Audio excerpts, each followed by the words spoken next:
पवित्र गंगा नदी के तट पर बसी काशी नगरी आज एक अद्भुत और भव्य विवाह समारोह की साक्षी बन रही थी। चारों ओर गेंदे और चमेली के फूलों की सुगंध फैली हुई थी, जो वातावरण को पवित्र बना रही थी। मंत्रों के उच्च स्वर और शहनाई की मधुर गूंज ने पूरे घाट को एक जादुई स्वप्नलोक में बदल दिया था। चौहान परिवार का यह विवाह कोई साधारण आयोजन नहीं था, बल्कि धन और सत्ता का एक विशाल प्रदर्शन था।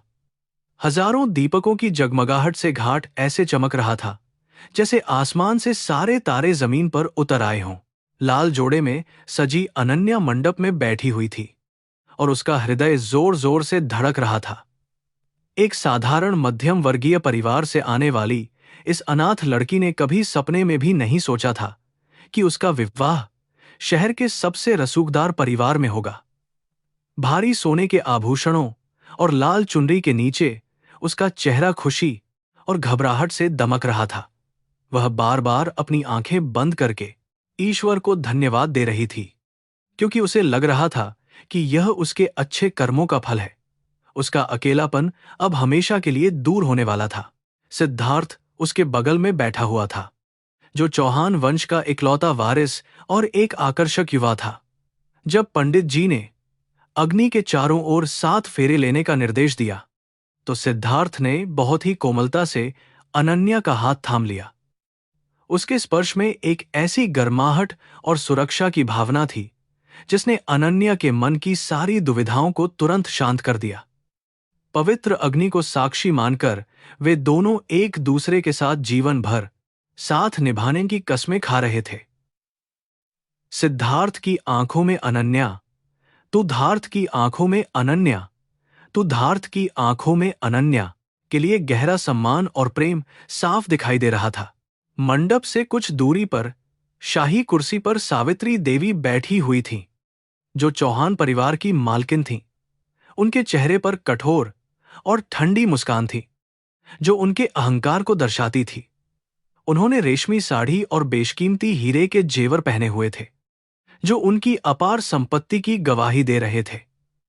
सावित्री देवी की तीखी नजरें लगातार मंडप पर टिकी हुई थीं, मानो वे हर रस्म का बहुत बारीकी से मूल्यांकन कर रही हों।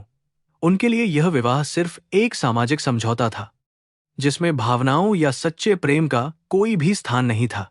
अनन्या ने कभी किसी का बुरा नहीं चाहा था और वह कर्म के सिद्धांत में गहरा विश्वास रखती थी। पिता को खोने के बाद उसने बहुत संघर्ष किया था, लेकिन उसने हमेशा ईमानदारी के मार्ग को चुना। आज जब वह एक अमीर परिवार की बहू बनने जा रही थी, तो उसे अपनी मां की बहुत याद आ रही थी। उसे यकीन था कि भगवान ने उसकी प्रार्थनाएं सुन ली हैं और सिद्धार्थ के रूप में उसे सच्चा जीवन साथी दिया है। वह इस नए परिवार को अपने प्रेम और सेवा भाव से सींचने के लिए पूरी तरह तैयार थी। अंततः 7 फेरों की रस्म पूरी हो गई और पंडित जी ने सिंदूर दान करने का आदेश दिया। सिद्धार्थ ने अपनी उंगलियों में लाल सिंदूर लिया और उसे धीरे से अनन्या की मांग में भर दिया। वह लाल रंग सिर्फ एक श्रृंगार नहीं था, बल्कि एक पवित्र बंधन की निशानी थी, जिसने 2 आत्माओं को जन्म जन्मांतर के लिए एक कर दिया था। उस क्षण अनन्या की आंखों से खुशी के आंसू छलक पड़े और उसने अपनी पलकें झुका लीं। यह सिंदूर उसके लिए एक नई शुरुआत और एक सुखी जीवन का वादा था, जिसका उसने हमेशा सपना देखा था। रस्में पूरी होने के बाद नए जोड़े ने सभी बड़े बुजुर्गों का आशीर्वाद लेने के लिए उनके पैर छुए। जब अनन्या ने सावित्री देवी के चरण स्पर्श किए, तो उन्होंने बहुत औपचारिक तरीके से उसके सिर पर हाथ रखा। उनका स्पर्श ठंडा था और उसमें एक मां जैसी ममता का अभाव था। सावित्री देवी ने उसे सदा सुहागन रहने का आशीर्वाद तो दिया, लेकिन उनकी आवाज में एक अजीब सा खोखलापन छिपा हुआ था।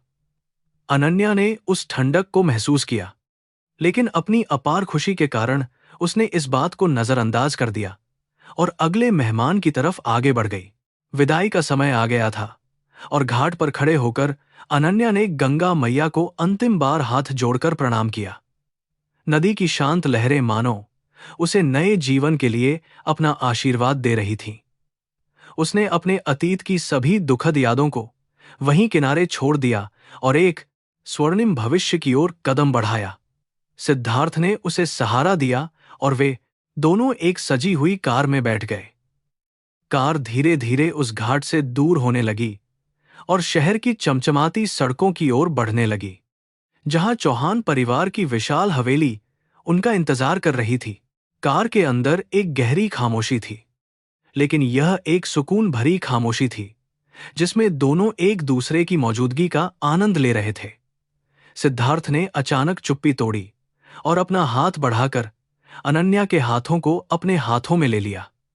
उसने धीमी लेकिन विश्वास भरी आवाज में कहा कि वह जीवन के हर मोड़ पर उसका साथ निभाएगा। अनन्या ने उसकी आंखों में देखा और उसे वहां केवल सच्चाई और गहरा समर्पण नजर आया। सर्द हवाओं के बीच सिद्धार्थ का वह आश्वासन उसके लिए एक गर्म शॉल की तरह था, जिसने उसकी सारी चिंताओं को मिटा दिया था। कुछ ही देर में उनकी कार एक बड़े और लोहे के भारी गेट के सामने जाकर रुक गई। यह चौहान हवेली का मुख्य द्वार था, जो अपनी भव्यता के कारण किसी शाही किले जैसा प्रतीत होता था। ऊंची दीवारें और उन पर जलती हुई पीली रोशनियां एक अजीब सा रहस्यमय वातावरण उत्पन्न कर रही थीं। हवेली का आकार इतना विशाल था कि इसे देखकर कोई भी इंसान भयभीत हो सकता था। अनन्या ने खिड़की से बाहर उस विशाल इमारत को देखा और पल भर के लिए उसके मन में एक अनजानी सी घबराहट और डर की लहर दौड़ गई। हवेली के अंदर कदम रखते ही नौकरों की कतार ने नए जोड़े का आदर के साथ स्वागत किया। गृह प्रवेश की रस्म के लिए दरवाजे पर चावल से भरा एक पीतल का कलश रखा गया था। सावित्री देवी के निर्देशों के अनुसार सभी रस्में बिना किसी शोर, शराबे और पूरे अनुशासन के साथ संपन्न की जा रही थीं। अनन्या ने दाहिने पैर से कलश को धीरे से धकेला और आलता में सने पैरों के साथ उस विशाल घर में प्रवेश किया। जमीन पर छपे उसके लाल पैरों के निशान इस बात का प्रतीक थे कि घर में लक्ष्मी आई है। अंदर से हवेली और भी अधिक भव्य और डरावनी लग रही थी। दीवारों पर चौहान परिवार के पूर्वजों की तस्वीरें टंगी हुई थीं, जिनकी गंभीर नजरें मानो हर आने जाने वाले पर नजर रख रही हों। महंगे झूमर, प्राचीन मूर्तियां और कीमती कालीन इस परिवार की सदियों पुरानी अमीरी और रुतबे की कहानी सुना रहे थे। एक साधारण घर में पली बढ़ी अनन्या के लिए यह सब कुछ किसी अजूबे से कम नहीं था। उसे लग रहा था जैसे वह किसी भूल भुलैया में आ गई है, जहां हर कमरा और हर गलियारा अपने अंदर कई अनकहे और गहरे रहस्य छिपाए हुए हैं। सिद्धार्थ ने उसकी उलझन को भांप लिया और मुस्कुराते हुए अपने कमरे की ओर चलने का इशारा किया। उसने अनन्या से कहा कि वह इन बेजान चीजों और हवेली के विशाल आकार से बिल्कुल न घबराए, क्योंकि यह अब उसका अपना घर है। सिद्धार्थ की मुस्कान इतनी सच्ची थी कि अनन्या की सारी घबराहट एक ही पल में गायब हो गई। वह बिना संकोच के उसके साथ सीढ़ियां चढ़ने लगी।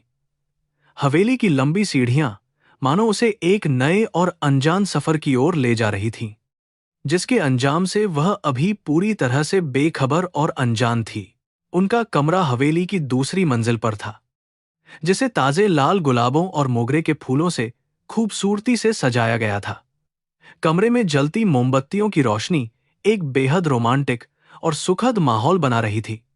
बड़ी सी खिड़की से चांद की रोशनी सीधे बिस्तर पर पड़ रही थी।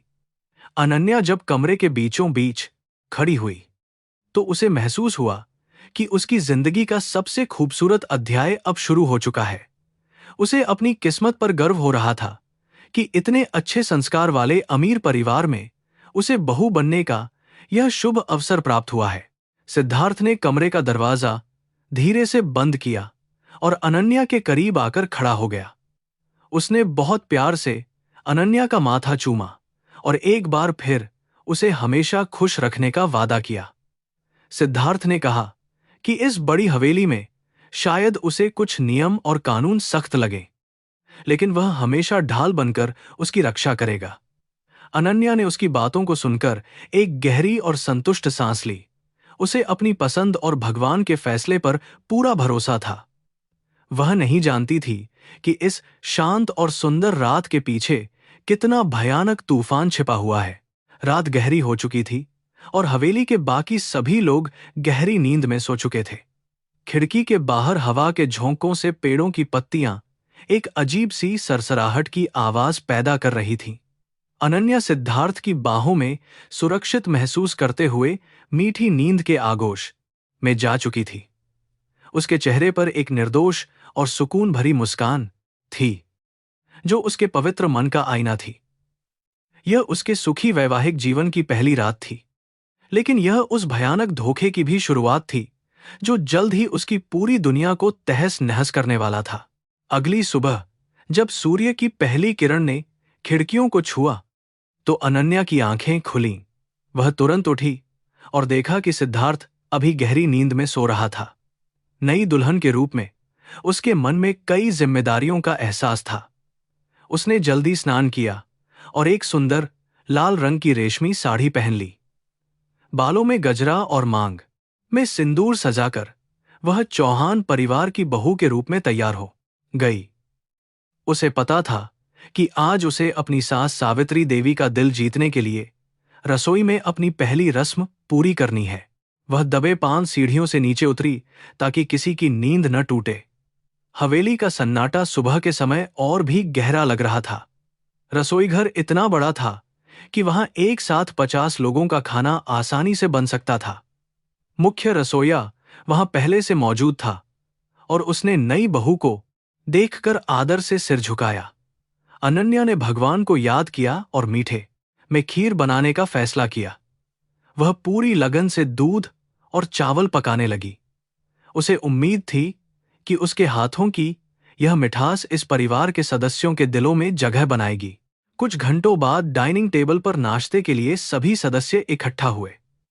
सावित्री देवी मेज के बीच में बैठी थीं और उनकी नजरें अनन्या पर टिकी थीं। जब अनन्या ने कांपते हाथों से उन्हें खीर का कटोरा परोसा तो कमरे में खामोशी छा गई। सावित्री देवी ने एक चम्मच खीर चखी और बिना किसी भाव के कटोरी को वापस रख दिया। उन्होंने न तो कोई तारीफ की और न ही कोई बुराई निकाली। बस इतना कहा कि चौहान हवेली में बहुएं रसोई से ज्यादा घर की मान, मर्यादा और कठोर अनुशासन का हमेशा कड़ाई से पालन करती हैं। सावित्री देवी के इन ठंडे शब्दों ने अनन्या के उत्साह को पूरी तरह से चकनाचूर कर दिया। वह अपनी जगह पर चुपचाप खड़ी रही और आंखों में नमी आ गई। सिद्धार्थ ने स्थिति को संभालते हुए तुरंत खीर की तारीफ की और माहौल को हल्का करने की कोशिश की, लेकिन अनन्या के मन में एक अज्ञात डर ने घर कर लिया था। उसे समझ आ गया था कि इस विशाल हवेली में अपनी जगह बनाना उतना आसान नहीं होगा जितना उसने सोचा था। उसे अपनी हर खुशी और हर कदम को हमेशा बहुत सोच समझकर उठाना पड़ेगा। नाश्ते के बाद अनन्या अपने कमरे में आई और खिड़की से बाहर बहती गंगा नदी को देखने लगी। नदी का पानी शांत लग रहा था, लेकिन वह जानती थी कि सतह के नीचे तेज बहाव मौजूद है। उसकी जिंदगी भी अब इसी तरह की हो गई थी। बाहर से सब कुछ बहुत सुंदर, शाही और परिपूर्ण दिखाई दे रहा था, लेकिन हवेली की मोटी दीवारों के भीतर छिपी घुटन और कड़े नियम उसे धीरे धीरे जकड़ रहे थे। उसे विश्वास था कि उसका सच्चा प्यार हर मुश्किल और बाधा को पार कर लेगा, चाहे परिस्थितियां कितनी भी कठिन क्यों न हो। विवाह के बाद के शुरुआती कुछ दिन बहुत ही शांति और सुख के साथ बीत रहे थे। सिद्धार्थ का प्यार और देखभाल अनन्या के लिए किसी मीठे सपने से कम नहीं था। वह हर पल अपनी पत्नी की छोटी छोटी जरूरतों का पूरा ध्यान रखता था। लेकिन जैसे जैसे दिन गुजर रहे थे, चौहान हवेली का असली चेहरा अनन्या के सामने धीरे धीरे सामने आने लगा था। सावित्री देवी का कठोर अनुशासन और उनके बनाए गए कड़े नियम हवेली की दीवारों के अंदर एक घुटन भरा माहौल पैदा कर रहे थे। वहां किसी को भी अपनी मर्जी से कुछ भी करने की बिल्कुल इजाजत नहीं थी।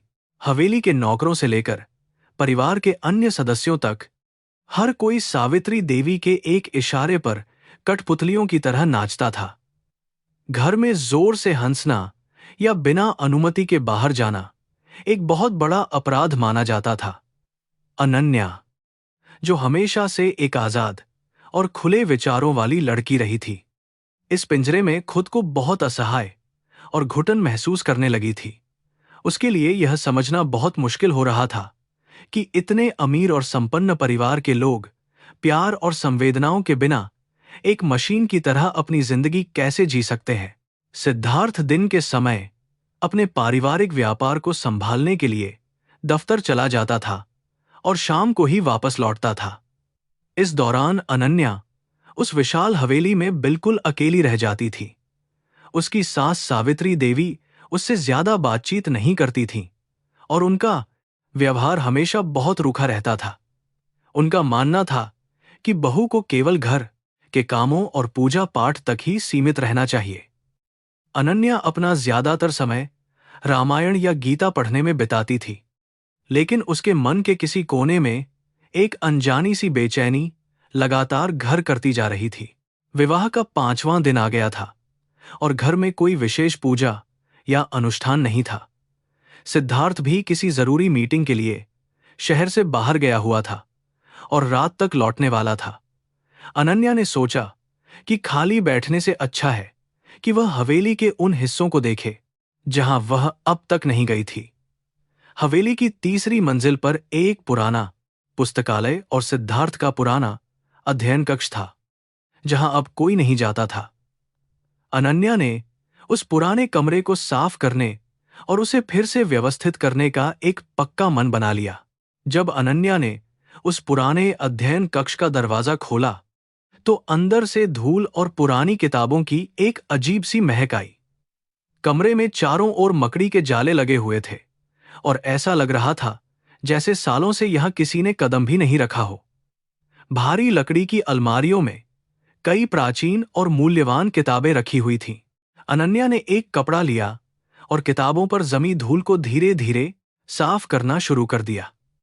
उसे इस काम में बहुत सुकून मिल रहा था, क्योंकि यह उसे उसके पुराने साधारण और सीधे जीवन की याद दिला रहा था। सफाई करते हुए लगभग 2 घंटे बीत चुके थे और कमरा अब काफी हद तक साफ और व्यवस्थित नजर आ रहा था।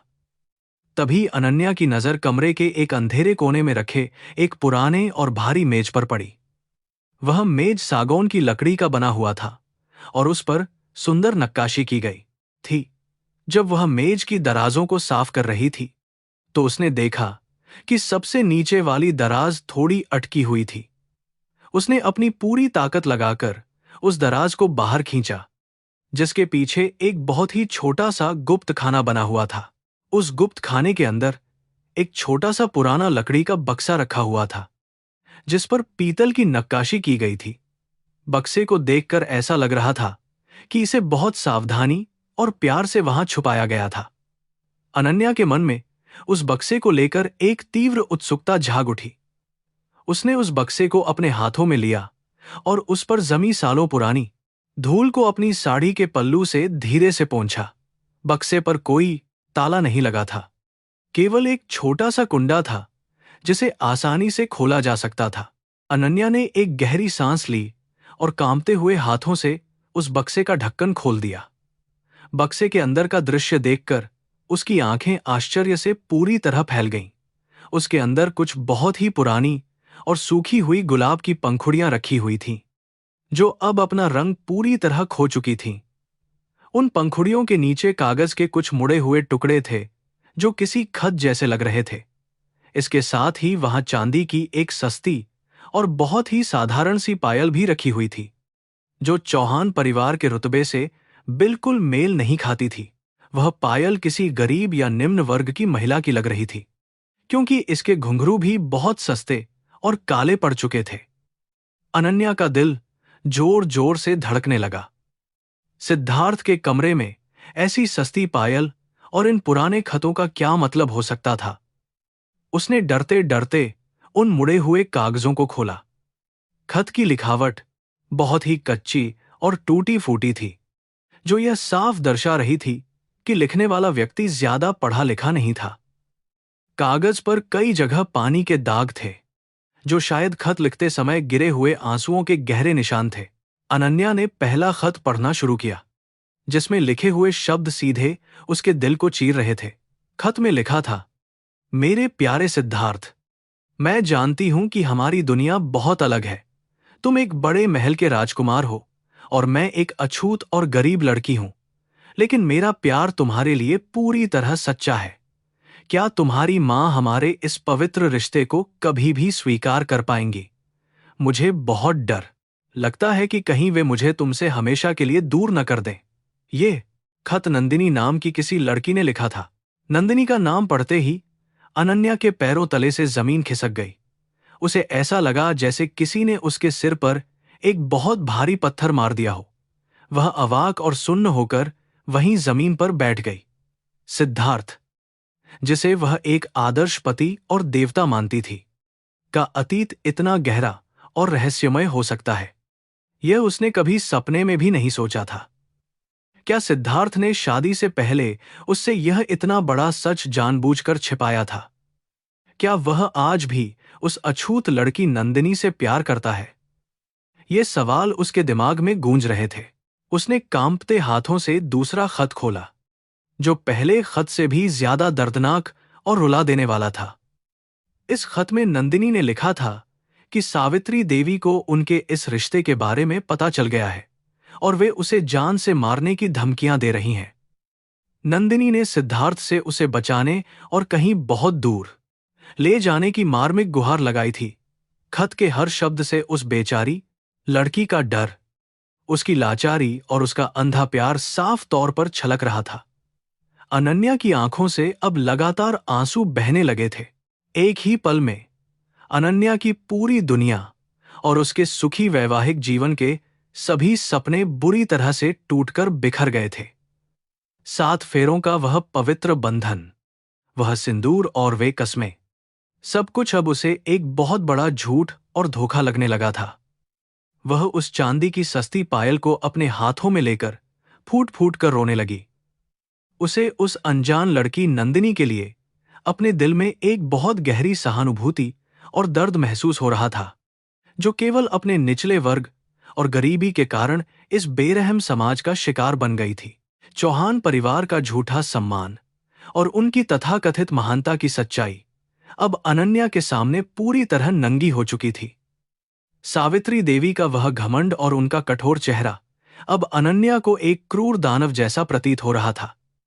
उसे समझ आ गया था कि इस हवेली की दीवारों पर जो खून के अदृश्य धब्बे हैं, वे किसी बेगुनाह लड़की के टूटे हुए सपनों और उसकी बर्बाद जिंदगी के हैं।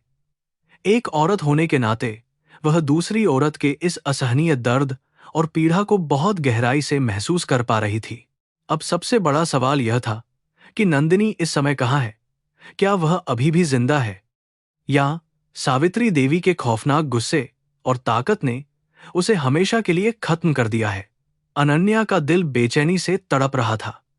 उसे लगा कि वह अब इस घुटन भरे कमरे में एक पल भी और नहीं रुक सकती। वह तुरंत उठी और उसने उन सभी खतों और उस पायल को वापस उसी बक्से में बंद कर दिया। उसने उस बक्से को अपनी अलमारी में कपड़ों के पीछे बहुत ही सावधानी और सुरक्षित तरीके से छिपा दिया। शाम होने वाली थी और हवेली के नौकर रात के खाने की तैयारियों में लगे हुए थे। अनन्या अपने कमरे में बिस्तर पर निढाल होकर लेटी हुई थी। उसका सिर तेज दर्द से फटने लगा था और उसका पूरा शरीर बुखार से तप रहा था। तभी बाहर से सिद्धार्थ की कार के हॉर्न की तेज आवाज सुनाई दी। कुछ ही देर में सिद्धार्थ कमरे में दाखिल हुआ। उसके चेहरे पर दिन भर की थकान के बावजूद अपनी पत्नी से मिलने की खुशी साफ दिखाई दे रही थी। उसने मुस्कुराते हुए अनन्या को प्यार से अपने करीब बुलाया, लेकिन अनन्या ने कोई जवाब नहीं दिया और वह चुपचाप बिस्तर पर ही लेटी रही। सिद्धार्थ ने घबराकर उसके माथे को छुआ और बुखार महसूस करते हुए तुरंत डॉक्टर को बुलाने के लिए कहा। अनन्या ने उसे रोकते हुए धीमी आवाज में कहा कि उसे बस थोड़ी सी थकावट है और कुछ देर आराम करने से वह ठीक हो जाएगी। सिद्धार्थ उसकी बात मानकर उसके पास ही बैठ गया और प्यार से उसके बालों को सहलाने लगा। सिद्धार्थ का यह स्पर्श, जो पहले उसे जन्नत लगता था, आज उसे आग के गोलों की तरह चुभ रहा था। अनन्या की आंखें बंद थीं, लेकिन उसके दिमाग में केवल नंदिनी के खत और वह सस्ती चांदी की पायल ही घूम रही थी। वह सिद्धार्थ से सब कुछ पूछना चाहती थी, उसका कॉलर पकड़कर उस पर चिल्लाना चाहती थी, लेकिन उसने खुद को बहुत मुश्किल से रोक लिया। वह जानती थी कि बिना पूरी सच्चाई जाने और बिना ठोस सबूतों के इस घर में कोई भी उसकी बात का विश्वास नहीं करेगा। सावित्री देवी बहुत ही चालाक और शक्तिशाली महिला थी, जो अपनी दौलत के दम पर किसी भी सच्चाई को आसानी से कुचल सकती थी। उस रात अनन्या को बिल्कुल भी नींद नहीं आई। वह पूरी रात करवटें बदलती रही और छत को घूरती रही। कर्म और धर्म के सिद्धांतों पर चलने वाली अनन्या के लिए इस धोखे को चुपचाप बर्दाश्त करना पूरी तरह से असंभव था। उसे लग रहा था जैसे कोई अदृश्य शक्ति उसे उस अनजान और अनाथ लड़की नंदिनी की मदद करने के लिए लगातार पुकार रही हो। सुबह होते होते अनन्या ने अपने मन में एक बहुत ही दृढ़ और अटल फैसला कर लिया था। उसे किसी भी कीमत पर उस बेचारी लड़की नंदिनी का पता लगाना ही था। अगले दिन सुबह सिद्धार्थ अपने दफ्तर के लिए निकल गया और सावित्री देवी अपने पूजा पाठ में व्यस्त हो गईं। अनन्या ने खत में लिखे गए पते को एक छोटे से कागज पर नोट किया और अपनी एक साधारण सी सूती साड़ी पहन ली। उसने अपना चेहरा एक बड़े स्कार्फ से अच्छी तरह ढक लिया ताकि कोई उसे पहचान न सके। वह हवेली के पिछले दरवाजे से बहुत ही चुपके से बाहर निकली और एक ऑटो रिक्शा लेकर उस अनजान पते की ओर निकल पड़ी। यह सफर केवल एक रास्ते का नहीं, बल्कि सच्चाई की खोज का एक बहुत बड़ा संघर्ष था। ऑटो रिक्शा शहर की भीड़ भाड़ वाली सड़कों को पार करता हुआ धीरे धीरे शहर के सबसे बाहरी और गरीब इलाके की ओर बढ़ने लगा। यह वाराणसी का वह हिस्सा था जो गंगा के पवित्र घाटों और चौहान हवेली की भव्यता से बिल्कुल अलग था। यहां की सड़कें टूटी हुई थीं, चारों ओर गंदगी फैली थी और हवा में एक अजीब सी दुर्गंध तैर रही थी। अनन्या ने कभी अपने जीवन में इतनी गरीबी और भयानक दयनीय स्थिति को इतने करीब से नहीं देखा था।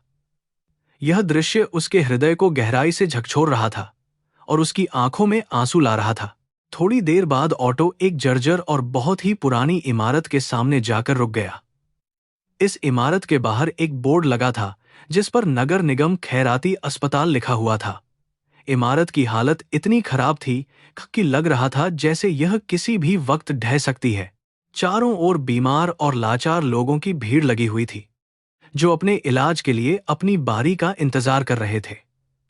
अनन्या ने ऑटो वाले को पैसे दिए और भारी कदमों से उस खस्ताहाल और बदबूदार अस्पताल के मुख्य दरवाजे के अंदर प्रवेश किया। अस्पताल के अंदर का नजारा किसी नरक से कम नहीं था। मरीजों की दर्द भरी कराहें और रोते हुए बच्चों की आवाजें हवा में गूंज रही थीं। दीवारों से प्लास्टर गिर रहा था और फर्श पर खून और गंदगी के अजीब से दाग लगे हुए थे। अनन्या एक रिसेप्शन काउंटर जैसी जगह पर गई जहां एक थकी हुई नर्स बैठी रजिस्टर में कुछ लिख रही थी। अनन्या ने बहुत हिम्मत जुटाकर उस नर्स से नंदिनी नाम की एक युवा मरीज के बारे में पूछा। नर्स ने रजिस्टर के पन्ने पलटे और एक अजीब सी ठंडी नजर से अनन्या को घूरकर देखा। नर्स ने बहुत ही रुखे और भावहीन स्वर में कहा कि नंदिनी नाम की वह मरीज वार्ड नंबर 4 के आखिरी बिस्तर पर भर्ती है। उसने यह भी बताया कि उस लड़की की हालत बहुत ही ज्यादा नाजुक है और वह जिंदगी और मौत के बीच झूल रही है। यह सुनकर अनन्या के पैरों तले से जमीन खिसक गई और उसका दिल एक पल के लिए जैसे धड़कना ही भूल गया। वह बिना एक भी पल बर्बाद किए तेजी से वार्ड नंबर 4 की तरफ दौड़ पड़ी, जहां चौहान परिवार के काले अतीत का सबसे बड़ा सच उसका इंतजार कर रहा था। वार्ड नंबर 4 का दरवाजा खोलते ही अस्पताल की वह भयानक और सड्डांध भरी हवा अनन्या के चेहरे पर किसी तमाचे की तरह लगी। कमरे के अंदर कई पुरानी और जंग लगी लोहे की खाटें एक कतार में बिछी हुई थीं। हर बिस्तर पर दर्द से कराहते हुए गरीब और बेसहारा मरीज लेटे हुए थे, जिनकी सुध लेने वाला कोई नहीं था। कमरे के बिल्कुल आखिर में एक खिड़की के पास वाली खाट पर एक बहुत ही कमजोर और पीली पड़ चुकी लड़की बेहोश पड़ी हुई थी। अनन्या के कदम उस बिस्तर की ओर खुद बखुद बहुत भारीपन के साथ बढ़ने लगे। नजदीक पहुंचकर जब अनन्या ने उस लड़की का चेहरा देखा तो उसकी आत्मा तक सिहर उठी। वह लड़की इतनी ज्यादा कमजोर हो चुकी थी कि उसकी हड्डियां साफ दिखाई दे रही थीं और उसकी त्वचा का रंग पूरी तरह से पीला पड़ चुका था। उसके सूखे हुए होंठ और धंसी हुई आंखें उसकी गहरी पीड़ा और लंबी बीमारी की कहानी बयां कर रही थीं। ऑक्सीजन की एक पुरानी नली उसके नाक में लगी हुई थी और वह बहुत मुश्किल से धीरे धीरे सांस ले रही थी। अनन्या को यह समझने में बिल्कुल भी देर नहीं लगी कि यही बदकिस्मत लड़की नंदिनी है। अनन्या धीरे से नंदिनी के बिस्तर के पास रखी एक टूटी हुई लकड़ी की कुर्सी पर बैठ गई। उसने अपने कांपते हुए हाथों से नंदिनी के ठंडे और कमजोर हाथों को बहुत ही प्यार से अपने हाथों में थाम लिया। अनन्या की आंखों से अब आंसुओं की एक अविरल धारा बहने लगी थी, जो रुकने का नाम ही नहीं ले रही थी। एक अनजान और अछूत लड़की के प्रति उसके मन में इतनी गहरी करुणा और ममता उमड़ पड़ी थी, जिसे वह खुद भी शब्दों में बयां नहीं कर सकती थी। वह बस ईश्वर से उसकी जिंदगी की भीख मांग रही थी। कुछ ही देर बाद नंदिनी की उंगलियों में थोड़ी सी हरकत हुई और उसने बहुत ही मुश्किल से अपनी भारी आंखें खोलीं। उसे एक अजनबी महिला अपने पास बैठकर रोती हुई नजर आई। नंदिनी ने अपनी सूखी जुबान से पानी के लिए एक बहुत ही धीमी सी आवाज निकाली। अनन्या ने तुरंत अपने आंसू पोंछे और पास रखे एक स्टील के गिलास से उसे बहुत सावधानी से थोड़ा सा पानी पिलाया। पानी पीने के बाद नंदिनी को थोड़ी सी राहत मिली और उसने अपनी कमजोर और थकी हुई नजरों से अनन्या के मासूम चेहरे को बहुत ही ध्यान और अचरज से देखा। नंदिनी ने बहुत ही धीमी और कांपती हुई आवाज में अनन्या से पूछा कि वह कौन है और यहां इस गरीब अस्पताल में क्या कर रही है। अनन्या के लिए यह एक बहुत ही मुश्किल और दिल तोड़ने वाला सवाल था। वह कैसे उस मरती हुई लड़की को बताती कि वह उसी आदमी की नई पत्नी है जिससे वह बेइंतहा प्यार करती थी। अनन्या ने अपना असली परिचय छिपाते हुए बहुत ही नरमी से कहा कि वह एक समाज सेविका है और उसे उसकी मदद करने के लिए यहां भेजा गया है। नंदिनी ने एक दर्द भरी मुस्कान के साथ उसे देखा। नंदिनी की सांसें बहुत तेजी से चल रही थीं, लेकिन वह मरने से पहले अपना सारा बोझ किसी के सामने हल्का करना चाहती थी। उसने अनन्या का हाथ जोर से पकड़ लिया और अपनी दुख भरी कहानी सुनानी शुरू कर दी। उसने बताया कि वह और सिद्धार्थ एक दूसरे से बहुत ही सच्चा प्यार करते थे। उन्होंने एक छोटे से पुराने मंदिर में भगवान को साक्षी मानकर गुपचुप तरीके से शादी भी कर ली थी। नंदिनी की बातें सुनकर अनन्या के दिल के अंदर जैसे किसी ने बहुत सारे तेज खंजर एक साथ घूम दिए हों और उसकी आत्मा बुरी तरह से तड़प उठी। नंदिनी ने आगे बताया कि उनकी शादी का यह गहरा राज बहुत दिनों तक छुपा नहीं रह सका। एक दिन क्रूर सावित्री देवी को इस सच्चाई का पता चल गया और उन्होंने नंदिनी का अपहरण करवा लिया। सावित्री देवी ने उसे एक अंधेरे गोदाम में बंद कर दिया, बुरी तरह से प्रताड़ित किया। उन्होंने नंदिनी को यह धमकी दी कि अगर उसने सिद्धार्थ की जिंदगी से हमेशा के लिए दूर जाने का फैसला नहीं किया तो वे उसके पूरे गरीब परिवार को बेरहमी से मौत के घाट उतार देंगी। वह खौफनाक मंजर याद करके नंदिनी बुरी तरह कांपने लगी। अपने परिवार की जान बचाने के लिए नंदिनी के पास उस डायन की बात मानने के अलावा कोई और दूसरा रास्ता नहीं बचा था। सावित्री देवी ने सिद्धार्थ के सामने यह झूठी कहानी गढ़ दी कि नंदिनी पैसों के लालच में किसी अमीर आदमी के साथ भाग गई है। सिद्धार्थ इस भयानक धोखे को बर्दाश्त नहीं कर पाया और बुरी तरह टूट गया। उसे कभी इस बात का अंदाजा ही नहीं हुआ कि उसकी असली पत्नी को कितनी क्रूरता से उसकी जिंदगी से बाहर निकाल फेंका गया था। अनन्या को सावित्री देवी के इस जघन्य पाप पर बहुत तेज गुस्सा आ रहा था। अनन्या के लिए यह सब सुनना किसी भयानक डरावने सपने से कम नहीं था। लेकिन नंदिनी की कहानी यहीं खत्म नहीं हुई थी। नंदिनी ने अपनी कांपती उंगलियों से पास रखे एक छोटे से पुराने पालने की तरफ इशारा किया। उस पालने में एक बहुत ही कमजोर और बीमार नवजात बच्चा सो रहा था। नंदिनी ने रोते हुए बताया कि जब उसे सिद्धार्थ से दूर किया गया था, तब वह उसके बच्चे की मां बनने वाली थी। सावित्री देवी ने इस बच्चे को भी मारने की कोशिश की थी, लेकिन वह किसी तरह वहां से अपनी जान बचाकर भागने में सफल रही। नंदिनी ने बताया कि वह पिछले कई महीनों से सड़कों पर दर दर की ठोकरें खा रही थी। भूख, गरीबी और बीमारी ने उसके शरीर को पूरी तरह से खोखला कर दिया था। कुछ दिन पहले ही उसने इस खैराती अस्पताल में बहुत ही मुश्किल से इस बच्चे को जन्म दिया है, जो समय से काफी पहले पैदा होने के कारण बहुत कमजोर है। नंदिनी जानती थी कि अब उसकी जिंदगी के कुछ ही दिन या शायद कुछ ही घंटे बचे हैं। उसने अनन्या की आंखों में देखते हुए अपने मासूम बच्चे की सुरक्षा के लिए एक बहुत ही दर्दनाक गुहार लगाई। अनन्या उस छोटे से पालने के पास गई और उसने उस नवजात शिशु को देखा। बच्चा इतना छोटा और कमजोर था कि उसे देखकर किसी भी इंसान का दिल बुरी तरह से पसीज जाए। वह सिद्धार्थ का खून था, चौहान परिवार का असली वारिस, जो आज इस गंदे और बदबूदार अस्पताल में अपनी जिंदगी के लिए कड़ा संघर्ष कर रहा था।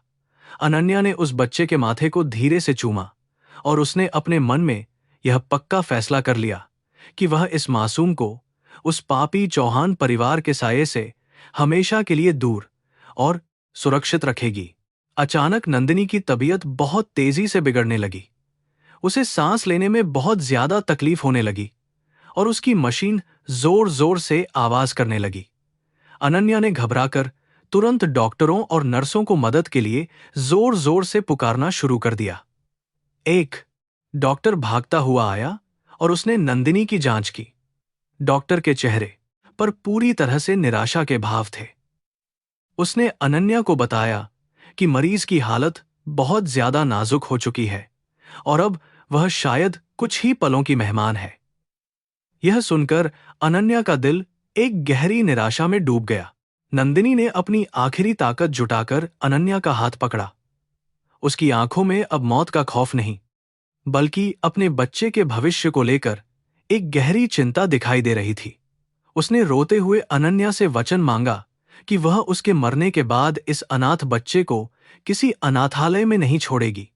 नंदिनी ने कहा कि वह इस बच्चे को किसी अच्छी जगह ले जाए, जहां कोई भी उसे उसकी नीची जाति या उसकी गरीब मां के नाम से कभी न पुकारे। अनन्या ने रोते हुए अपना सिर हिलाकर उसे यह वचन दिया और उसका हाथ कसकर थाम लिया। अनन्या का यह वचन सुनते ही नंदिनी के चेहरे पर एक अजीब सी शांति और सुकून छा गया। उसने आखिरी बार अपने बच्चे की तरफ बहुत ही प्यार भरी नजरों से देखा और फिर उसकी आंखें हमेशा के लिए बंद हो गईं। मॉनिटर पर चलने वाली दिल की धड़कन की लाइन बिल्कुल सीधी हो गई और एक लंबी बीप की आवाज पूरे कमरे में गूंजने लगी। सिद्धार्थ की पहली पत्नी, जो केवल अपने निचले वर्ग और एक अमीर लड़के से प्यार करने की सजा भुगत रही थी, आज इस बेरहम और जालिम दुनिया से हमेशा के लिए दूर चली गई थी। अनन्या उस मृत शरीर के पास बैठकर बहुत बुरी तरह से फूट फूट कर रोने लगी। उसे इस दुनिया के झूठे नियमों और जाति पाति के इस भयानक भेदभाव पर बहुत ज्यादा गुस्सा आ रहा था। उसने एक ऐसी औरत को मरते हुए देखा था जिसका इस दुनिया में केवल प्यार करने के अलावा और कोई भी अपराध नहीं था। सावित्री देवी के घमंड और चौहान परिवार की झूठी इज्जत ने एक मासूम लड़की की जान ले ली थी और एक बच्चे को जन्मते ही अनाथ कर दिया था। अनन्या की आत्मा अब न्याय और प्रतिशोध की आग में बुरी तरह जल रही थी। अस्पताल के कर्मचारियों ने नंदिनी के शव को वहां से हटाने की तैयारी शुरू कर दी। अनन्या ने एक नर्स से कुछ जरूरी कागजी कार्रवाई पूरी की और उस नवजात बच्चे को अपने सीने से लगा लिया। वह बच्चा अब उसकी जिम्मेदारी था, उसका अपना बेटा। वह इस बच्चे को वापस उस नरक जैसी चौहान हवेली में कभी नहीं ले जा सकती थी, जहां इसे हमेशा एक नाजायज और अछूत खून माना जाएगा। उसे अब अपने और इस बच्चे के भविष्य के लिए एक बहुत ही बड़ा और कठिन फैसला लेना था, जो उसकी पूरी जिंदगी को हमेशा के लिए बदल देगा। अनन्या अस्पताल के बाहर आई और एक ऑटो रिक्शा लेकर किसी सुरक्षित जगह की ओर निकल पड़ी। उसने रास्ते में एक पीसीओ से अपनी एक बहुत पुरानी दोस्त राधिका को फोन किया। राधिका वाराणसी के ही एक दूसरे इलाके में एक छोटी सी गैर सरकारी संस्था चलाती थी जो महिलाओं और अनाथ बच्चों की मदद करती थी। अनन्या ने राधिका को बहुत ही संक्षेप में सारी कहानी बताई और उससे कुछ दिनों के लिए पनाह मांगी। राधिका ने तुरंत उसकी मदद करने के लिए हामी भर दी और उसे जल्दी से अपने पास आ जाने के लिए पूरा और पक्का भरोसा दिया। राधिका के छोटे लेकिन बहुत ही साफ सुथरे घर में पहुंचकर अनन्या को थोड़ी सी राहत महसूस हुई। राधिका ने बच्चे को नहलाकर उसे साफ कपड़े पहनाए और उसे थोड़ा सा दूध पिलाया। बच्चा अब बहुत ही आराम से सो रहा था। राधिका ने अनन्या को गले से लगा लिया और उसकी इस हिम्मत की बहुत ज्यादा तारीफ की। लेकिन अनन्या का दिमाग अभी भी चौहान हवेली और सिद्धार्थ के ख्यालों में बहुत बुरी तरह उलझा हुआ था।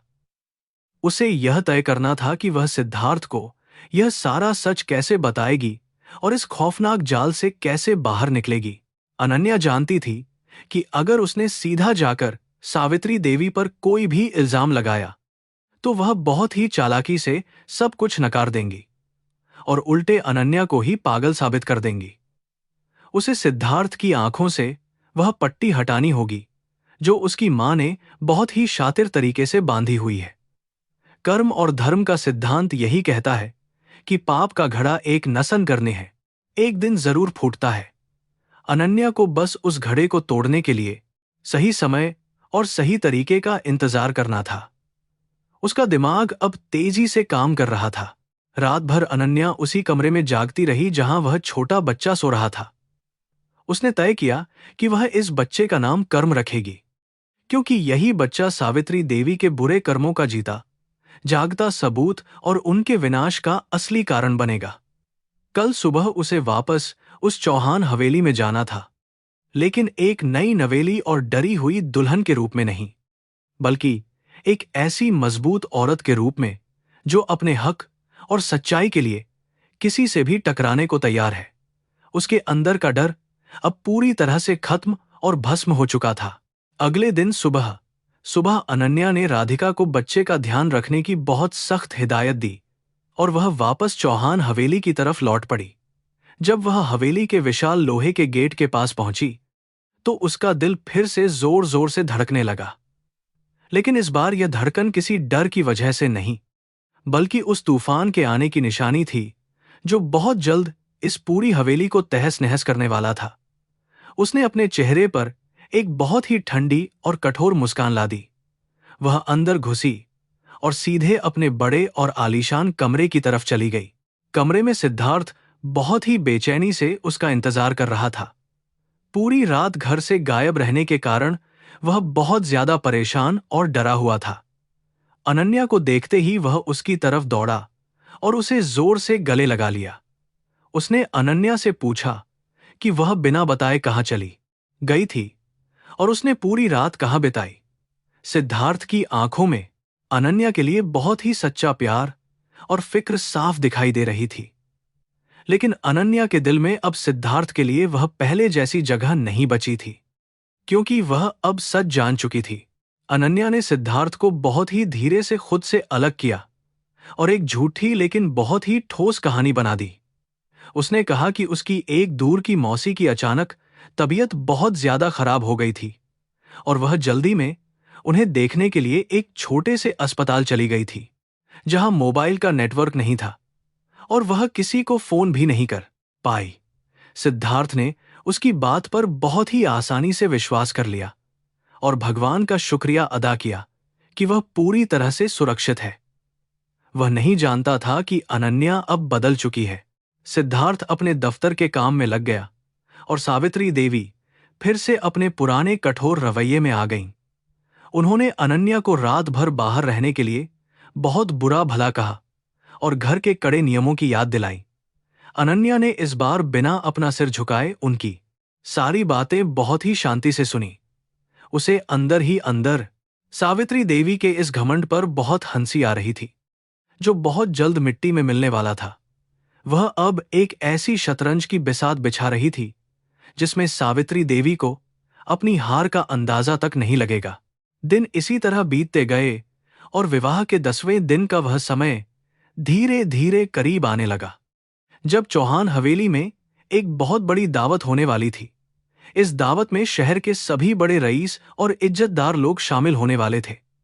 अनन्या जानती थी कि यही वह सबसे सही मौका है, जब वह पूरे समाज और सिद्धार्थ के सामने सावित्री देवी का वह भयानक नकाब उतारेगी।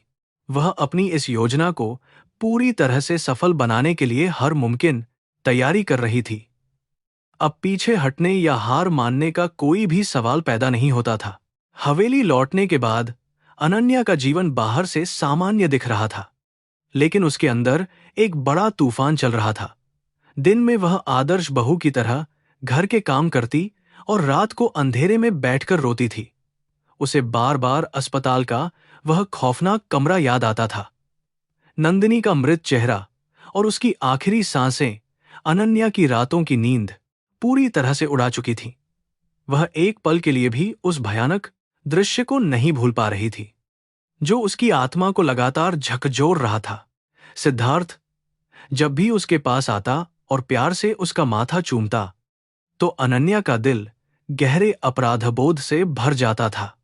वह सिद्धार्थ से बेइंतहा प्यार करती थी और जानती थी कि इस मामले में उसका पति निर्दोष है, लेकिन सच्चाई को छिपाना एक बहुत बड़ा पाप था।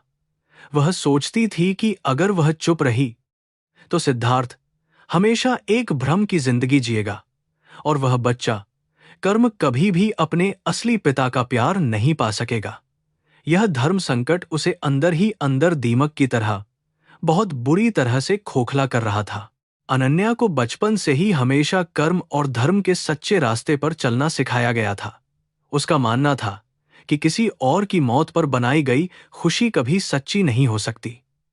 नंदिनी की चिता की राख पर अपना महल खड़ा करना उसे बहुत बड़े पाप के समान लग रहा था। वह जानती थी कि सच्चाई सामने लाने का मतलब है अपनी ही शादीशुदा जिंदगी को हमेशा के लिए खत्म कर देना। एक औरत के लिए अपना सुहाग और अपना घर खुद अपने ही हाथों से उजाड़ना दुनिया का सबसे ज्यादा मुश्किल और दर्दनाक काम होता है। इन कठिन दिनों के बीच वह रोज किसी बहाने से राधिका के घर जाती थी, ताकि वह छोटे कर्म को देख सके। उस बच्चे की मासूम आंखें और चेहरा बिल्कुल सिद्धार्थ जैसा लगता था। जब वह उस बच्चे को गोद में उठाती, तो उसे एक अजीब सी ताकत और शांति मिलती थी। वह बच्चा उसे यह याद दिलाता था कि उसका संघर्ष केवल अपना नहीं है, बल्कि एक मासूम की जिंदगी और न्याय की लड़ाई है। यह लड़ाई उस क्रूर समाज के खिलाफ थी, जो पैसों के अहंकार में पूरी तरह से इंसानियत को भूल चुका है। राधिका अनन्या की इस कठिन परीक्षा को देखकर बहुत ज्यादा दुखी होती थी। वह बार बार अनन्या को समझाती थी कि वह अपने अच्छे जीवन को इस तरह एक अनजान बच्चे के लिए बर्बाद न करे, लेकिन अनन्या का जवाब हमेशा एक ही होता था कि जो सुख किसी निर्दोष की बलि चढ़कर मिले, वह सुख नहीं बल्कि एक बहुत बड़ा श्राप होता है। अनन्या राधिका से कहती थी कि अगर उसने आज इस सच को अनदेखा कर दिया, तो भगवान उसे कभी माफ नहीं करेगा। वह केवल अपनी आत्मा की शांति और धर्म के लिए यह लड़ाई लड़ रही थी। हवेली में सावित्री देवी को अनन्या के व्यवहार में अजीब बदलाव नजर आने लगा था। अनन्या अब पहले की तरह डरी या सहमी हुई नहीं रहती थी। उसकी आंखों में एक ऐसी तेज चमक और निडरता आ गई थी, जो सावित्री देवी को बहुत ज्यादा खटक रही थी। उन्होंने कई बार अनन्या पर ताने कसे और उसे नीचा दिखाने की पूरी कोशिश की, लेकिन अनन्या ने हर बार शांति और ठंडी मुस्कान के साथ उनका सामना किया। वह अच्छी तरह जानती थी कि यह शांति उस भयानक तूफान से पहले की है, जो जल्द ही इस हवेली में आने वाला है। विवाह के 10वें दिन की दावत की तैयारियां अब पूरे जोर शोर से शुरू हो चुकी थीं। पूरी चौहान हवेली को विदेशी फूलों, रंग बिरंगी लाइटों और रेशमी पर्दों से दुल्हन की तरह सजाया जा रहा था। शहर के सभी बड़े नेता, व्यवसायी और अधिकारी इस भव्य दावत में शामिल होने वाले थे। यह सावित्री देवी के लिए अपने पैसे और रुतबे का दिखावा करने का बहुत शानदार मौका था, लेकिन अनन्या के लिए यह दिन बिल्कुल अलग महत्व रखता था। उसने अपने मन में उस खास दिन के लिए एक बहुत ही इसबीस कोलेन खतरनाक और सोची समझी योजना पूरी तरह से तैयार कर ली थी। अनन्या को पता था कि अगर वह सीधे तौर पर सावित्री देवी की सच्चाई सबके सामने रखेगी तो कोई भी उसकी बात पर विश्वास नहीं करेगा। सावित्री देवी आसानी से उसे झूठा और लालची साबित कर देंगी। इसलिए अनन्या ने फैसला किया कि वह खुद को ही एक बुरी औरत के रूप में सबके सामने पेश करेगी। वह एक ऐसी पत्नी का नाटक करेगी जो सिर्फ पैसों के लिए इस परिवार में आई थी और अब ऊब चुकी है। यह झूठा अभिनय उसके लिए और उसके सच्चे प्यार के लिए बहुत ज्यादा दर्दनाक और बेहद मुश्किल होने वाला था। दावत से ठीक एक रात पहले अनन्या अपने कमरे की बालकनी में खड़ी होकर आसमान की तरफ देख रही थी। चांद बादलों के पीछे छिपा हुआ था और हवा में अजीब सी उदासी फैली थी। सिद्धार्थ उसके पीछे आकर खड़ा हो गया और उसने अनन्या को अपनी बाहों में भर लिया। उसने कहा कि कल का दिन उनके नए जीवन का एक बहुत बड़ा और खुशहाल जश्न होगा। सिद्धार्थ की ये प्यार भरी बातें सुनकर अनन्या का दिल खून के आंसू रोने लगा। वह जानती थी कि कल वह इसी मासूम आदमी का दिल बहुत बेरहमी से तोड़ने वाली है। जब सिद्धार्थ गहरी नींद में सो गया तो अनन्या उठी और फर्श पर बैठकर फूट फूट कर रोने लगी। उसने भगवान की मूर्ति के सामने हाथ जोड़कर माफी मांगी कि वह कल एक बहुत बड़ा झूठ बोलने जा रही है। उसने भगवान से प्रार्थना की कि वे सिद्धार्थ को यह भारी दुख सहने की ताकत दें। उसे डर था कि कहीं उसकी योजना विफल न हो जाए, लेकिन जब भी उसका हौसला टूटने लगता उसे तुरंत अस्पताल में मरती हुई नंदिनी का वह आखिरी दर्दनाक चेहरा साफ तरीके से याद आ जाता था, जो उसे अंदर से मजबूत बना देता था। अनन्या को उस रात अपनी मां की भी बहुत ज्यादा याद आ रही थी। उसकी मां हमेशा कहती थी कि सच का रास्ता बहुत ज्यादा कांटों भरा होता है, लेकिन अंत में जीत हमेशा सच की ही होती है। अनन्या ने अपने आंसू पोंछे और खुद से यह पक्का वादा किया कि वह इस रास्ते पर चलते हुए कभी भी हार नहीं मानेगी, चाहे उसे समाज से कितनी भी गालियां क्यों न सुननी पड़े। वह उस बेकसूर नंदिनी को न्याय दिलाकर ही रहेगी। यह उसका अपना आत्मसम्मान और इंसानियत के प्रति उसका सबसे बड़ा और सच्चा फर्ज था। रोने के बाद अनन्या ने अपनी सूटकेस निकाली और उसमें जरूरत का थोड़ा सा सामान पैक करना शुरू कर दिया। उसने सावित्री देवी द्वारा दिए गए सभी महंगे गहने और रेशमी साड़ियां वहीं अलमारी में छोड़ दी। वह इस घर से एक भी ऐसी चीज नहीं ले जाना चाहती थी जिस पर चौहान परिवार के पैसे का घमंड जुड़ा हो। उसने केवल नंदिनी के खत, वह पुरानी सस्ती चांदी की पायल और अस्पताल की रसीदें बहुत हिफाजत के साथ अपने बैग में रख लीं। यही छोटी चीजें सिद्धार्थ को असली सच्चाई तक पहुंचाने का एक बहुत बड़ा काम करने वाली थीं। अनन्या ने योजना बनाई कि वह घर छोड़ने से पहले सारे सबूत सिद्धार्थ के स्टडी टेबल पर ऐसी जगह रख देगी जहां उसकी नजर आसानी से पड़ सके। वह पायल और खत इस पूरे खेल के सबसे बड़े मोहरे थे। उसे यकीन था कि सिद्धार्थ उन खतों को पढ़ने के बाद सच की तह तक जाने की पूरी कोशिश करेगा। जब सिद्धार्थ खुद अस्पताल जाएगा और उसे नंदिनी की मौत और अपने बच्चे के बारे में पता चलेगा, तभी सावित्री देवी का घिनौना चेहरा उसके सामने बेनकाब हो सकेगा। यह अनन्या का पक्का और अटूट विश्वास था। अगली सुबह जब सूरज की किरणें हवेली पर पड़ीं, तो पूरा घर मेहमानों के स्वागत के लिए पूरी तरह से तैयार था। हलवाई तरह तरह के पकवान बना रहे थे और नौकर पूरे घर को चमकाने में लगे हुए थे। सावित्री देवी ने एक बहुत ही भारी बनारसी साड़ी पहनी हुई थी और उनके चेहरे पर बड़ा घमंड साफ झलक रहा था। उन्होंने अनन्या को बुलवाया और उसे सबसे महंगे गहने पहनने का सख्त आदेश दिया, ताकि दुनिया के सामने चौहान परिवार की अपार संपत्ति और उनकी ऊंची हैसियत का बहुत बड़ा दिखावा किया जा सके। अनन्या ने चुपचाप सिर हिला दिया। अनन्या कमरे में आई और आईने के सामने बैठ गई। उसने सावित्री देवी के दिए हुए सारे गहने पहन लिए, जो आज उसे लोहे की भारी बेड़ियों की तरह महसूस हो रहे थे। उसने होठों पर लाल रंग की लिपस्टिक लगाई और बालों को एक घमंडी तरीके से बांधा।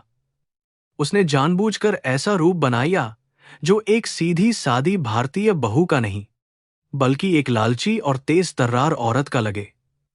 आईने में खुद को देखकर उसे अपने ही अक्स से बहुत ज्यादा नफरत हो रही थी, लेकिन अपने महान मकसद के लिए उसे यह जहर आज हर हाल में पीना ही था।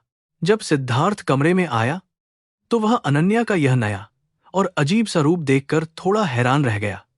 उसने कभी भी अनन्या को इतने भारी मेकअप और इस तरह के तीखे अंदाज में नहीं देखा था। उसने प्यार से पूछा कि क्या वह आज रात की इस बड़ी पार्टी के लिए बहुत ज्यादा खुश है। अनन्या ने एक बनावटी और रूखी मुस्कान के साथ जवाब दिया कि वह बस इस दिखावे और घुटन भरी जिंदगी से हमेशा के लिए आजाद होना चाहती है। सिद्धार्थ उसकी इस अजीब सी बात का गहरा मतलब उस वक्त बिल्कुल भी नहीं समझ पाया। शाम ढलते ही हवेली का विशाल आंगन मेहमानों से पूरी तरह खचाखच भर गया। शहर के सभी जाने माने लोग अपने महंगे सूट और रेशमी साड़ियों में वहां मौजूद थे। शैंपेन की बोतलें खुल रही थीं और धीमी धीमी धुन पर संगीत बज रहा था।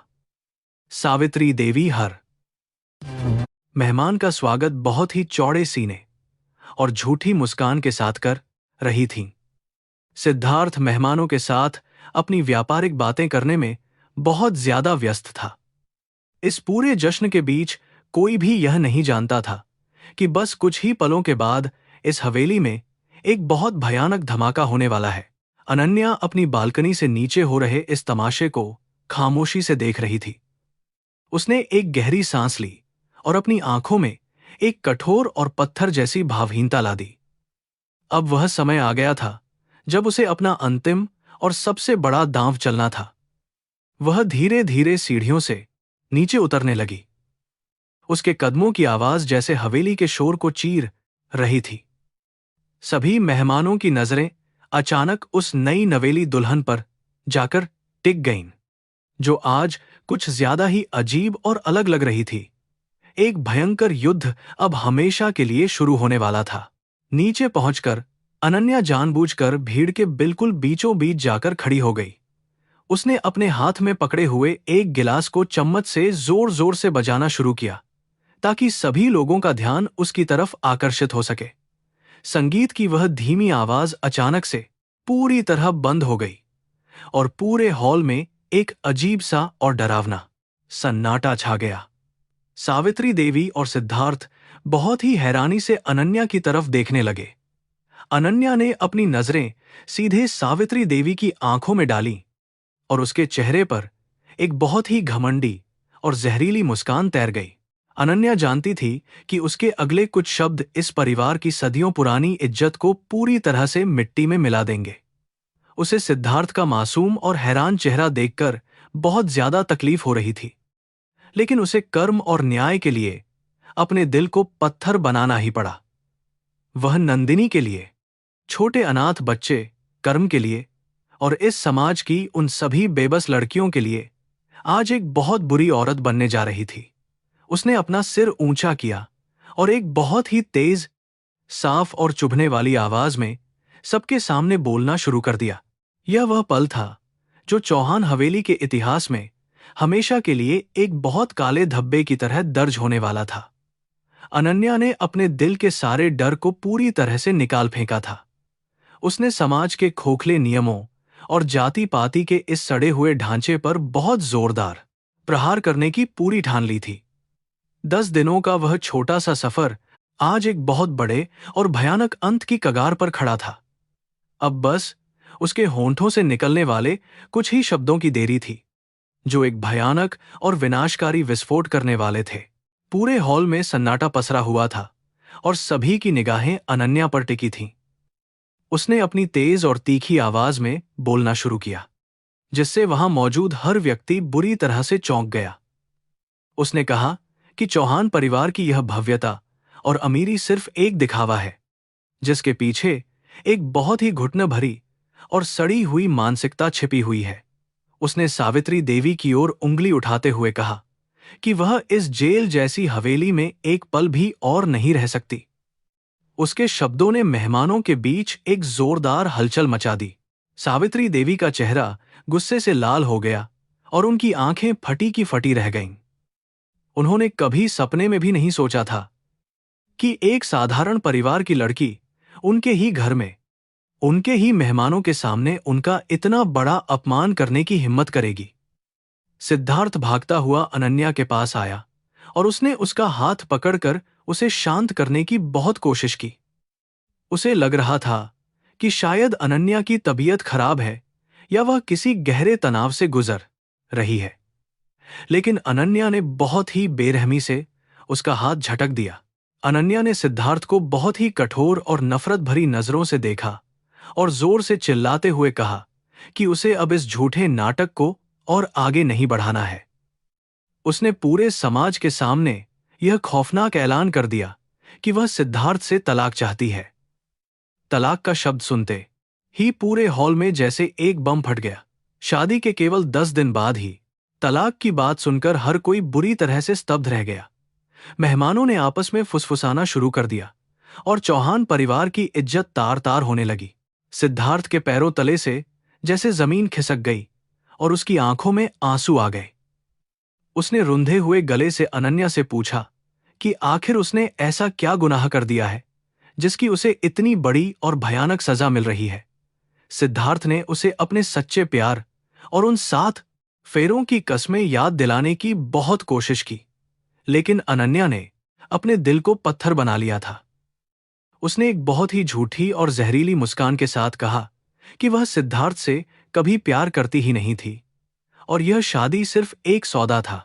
अनन्या ने अपनी आवाज को और भी ज्यादा ऊंचा करते हुए कहा कि उसने चौहान परिवार की दौलत और उनके ऊंचे रुतबे के लालच में आकर सिद्धार्थ से यह शादी की थी, लेकिन अब उसे समझ आ गया है कि इन पैसों के बदले उसे अपनी आजादी और खुशियों का गला घोंटना पड़ रहा है।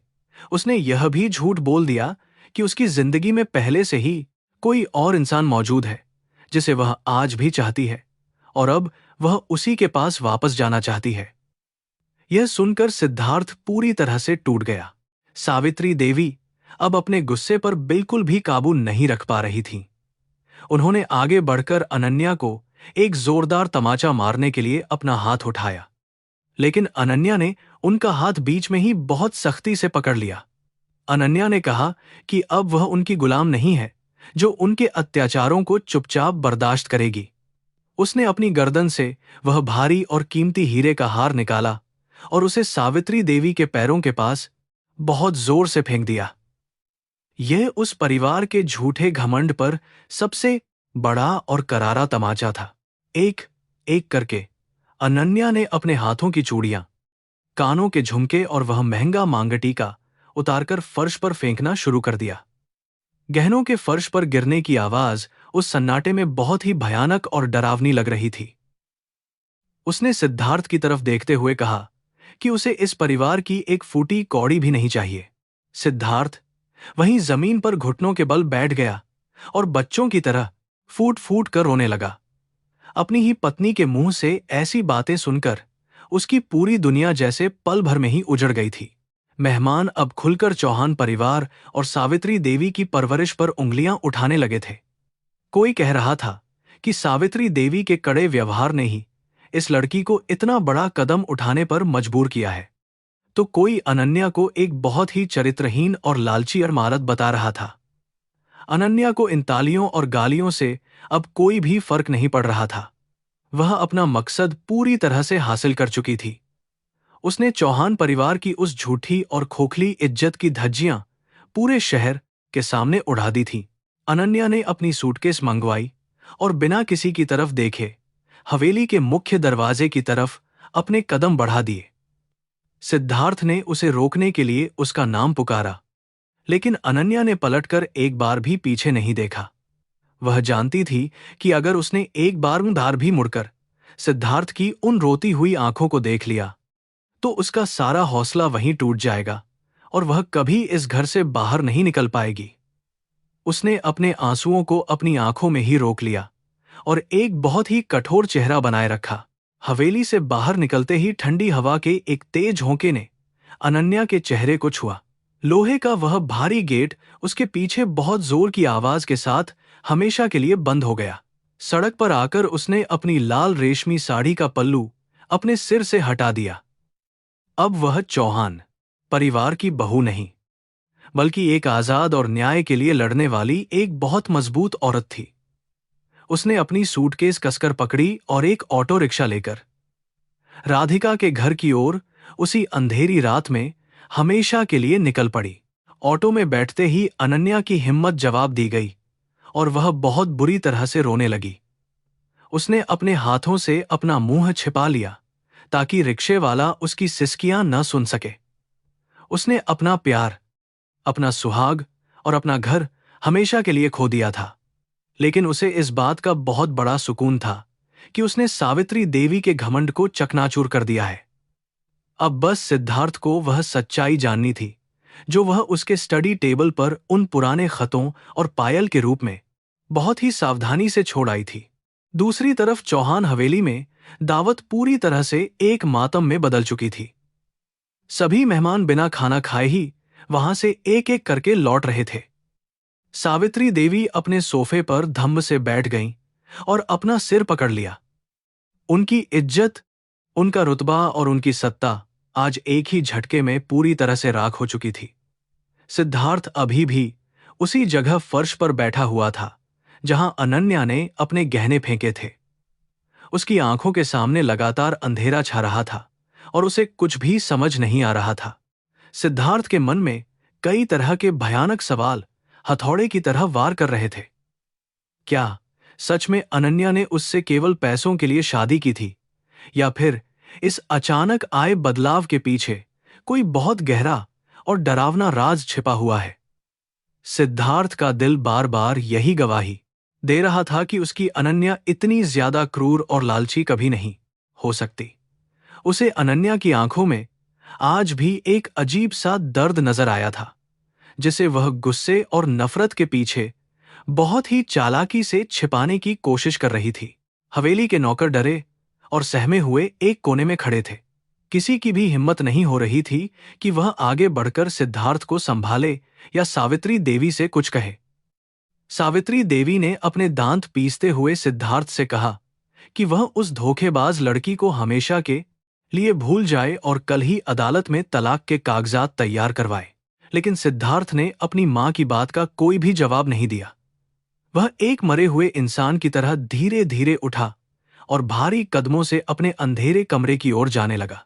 कमरे में घुसते ही सिद्धार्थ को हर तरफ अनन्या की खुशबू और उसकी यादें महसूस होने लगीं। बिस्तर पर पड़ी उसकी चूड़ियों के टुकड़े उसे बहुत बुरी तरह से चुभ रहे थे। वह पागलपन में कमरे की चीजें तोड़ने लगा और फूट फूट कर रोने लगा। उसे लग रहा था जैसे किसी ने उसका दिल उसके सीने से बेरहमी से बाहर निकाल लिया हो। काफी देर तक रोने के बाद वह पूरी तरह से थककर जमीन पर ही गिर पड़ा। उसे नींद नहीं आ रही थी, बस आंखों के सामने अनन्या का वह नफरत भरा चेहरा घूम रहा था। रात बहुत गहरी हो चुकी थी और हवेली में श्मशान जैसा भयानक सन्नाटा पसरा हुआ था। सिद्धार्थ का सिर दर्द से फटने लगा था। वह कुछ दवाइयां लेने के लिए उठा और तीसरी मंजिल पर स्थित अपने उस पुराने स्टडी रूम की तरफ जाने लगा जहां वह अक्सर अकेले में बैठकर काम किया करता था। उसे बिल्कुल भी इस बात का अंदाजा नहीं था कि उस बंद कमरे में उसकी जिंदगी का सबसे बड़ा और सबसे ज्यादा खौफनाक सच उसका बहुत ही बेसब्री से इंतजार कर रहा है, जो उसकी दुनिया को फिर से हिला देगा। जब सिद्धार्थ ने अपने स्टडी रूम का दरवाजा खोला तो उसने देखा कि खिड़की खुली हुई थी और हवा से कुछ कागज उसकी मेज पर उड़ रहे थे। उसने लाइट जलाई और उसकी नजर सीधे मेज के बिल्कुल बीचों बीच रखे उस पुराने लकड़ी के बक्से पर पड़ी। बक्से के बगल में चांदी की वह पुरानी और काली पड़ चुकी पायल रखी हुई थी, जिसे वह कभी भी अपनी जिंदगी में नहीं भूल सकता था। यह वही पायल थी जो उसने अपने ही हाथों से नंदिनी को एक बहुत ही पवित्र और पुराने मंदिर में पहनाई थी। पायल को देखते ही सिद्धार्थ का खून पूरी तरह से जम गया। उसके हाथ बहुत बुरी तरह से कांपने लगे और वह तेजी से उस मेज की तरफ लपका। उसने उस पायल को अपने हाथों में उठाया और उसे अपने सीने से लगा लिया। नंदिनी की यादें एक जोरदार तूफान की तरह उसके दिमाग में वापस आने लगीं। लेकिन यह पायल यह इस कमरे में और वह भी इस मेज पर कैसे आई, यह सवाल उसे अंदर ही अंदर पागल कर रहा था। तभी उसकी नजर पायल के नीचे रखे उन पुराने और मुड़े हुए खतों पर पड़ी। सिद्धार्थ ने कांपते हुए हाथों से उन खतों को खोला और उन्हें पढ़ना शुरू किया, जैसे जैसे वह नंदिनी के लिखे हुए उन दर्द भरे शब्दों को पढ़ता जा रहा था। उसके चेहरे का रंग पूरी तरह से सफेद पड़ता जा रहा था। सावित्री देवी की क्रूरता, नंदिनी का अपहरण और उसकी जान लेने की वो खौफनाक धमकियां, सब कुछ अब सिद्धार्थ के सामने बिल्कुल शीशे की तरह साफ हो चुका था।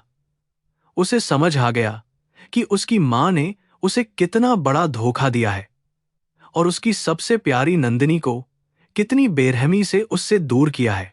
खतों के साथ साथ वहां अस्पताल की एक रसीद भी रखी हुई थी, जिस पर नंदिनी का नाम और एक नवजात बच्चे के जन्म की बात लिखी हुई थी। यह रसीद देखकर सिद्धार्थ के होश पूरी तरह से उड़ गए।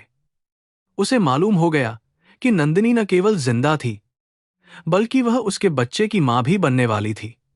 सिद्धार्थ को अब यह समझते देर नहीं लगी कि अनन्या ने इतना बड़ा नाटक क्यों किया था। अनन्या ने ही यह सारा सच उजागर करने के लिए अपने सुहाग और अपनी जिंदगी की इतनी बड़ी कुर्बानी दी थी। सिद्धार्थ उसी मेज के पास बैठकर बहुत जोर जोर से रोने लगा।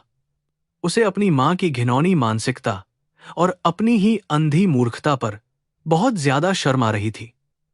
उसने एक झटके में उस मेज पर रखी सारी किताबें और चीजें नीचे फेंक दी।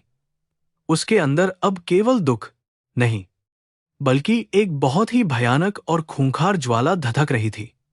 वह अपनी मां के उस घिनौने अपराध का पूरा हिसाब लेने के लिए तड़प रहा था। उसे अब उस खैराती अस्पताल जाकर नंदिनी और अपने बच्चे की सच्चाई का पूरी तरह से पता लगाना था। सिद्धार्थ पूरी रात उस स्टडी रूम में उन खतों और पायल को सीने से लगाए बैठा रहा। जैसे ही सुबह की पहली किरण खिड़की से अंदर आई, उसने अपने आंसू पोंछे और अपनी आंखों में एक दृढ़ निश्चय भर लिया। अब उसके दिल में अपनी मां के लिए कोई सम्मान या प्यार नहीं बचा था, बल्कि एक भयंकर नफरत और प्रतिशोध की ज्वाला धधक रही थी। उसने अस्पताल की वह रसीद अपनी जेब में रखी और हवेली के किसी भी व्यक्ति को बिना कुछ बताए अपनी कार की चाबियां लेकर तेजी से बाहर निकल गया। कार चलाते समय सिद्धार्थ का दिमाग पुरानी यादों और वर्तमान की भयानक सच्चाई के बीच बुरी तरह से उलझा हुआ था। उसे नंदिनी की वह मासूम मुस्कान और उसके साथ बिताए गए वो खूबसूरत पल याद आ रहे थे। दूसरी तरफ अनन्या का वह कठोर और झूठा चेहरा भी उसकी आंखों के सामने घूम रहा था, जिसके पीछे एक बहुत बड़ा बलिदान छिपा हुआ था। सिद्धार्थ अब समझ चुका था कि अनन्या ने खुद को दांव पर लगाकर उसे सच्चाई का यह आईना दिखाने की कोशिश की है।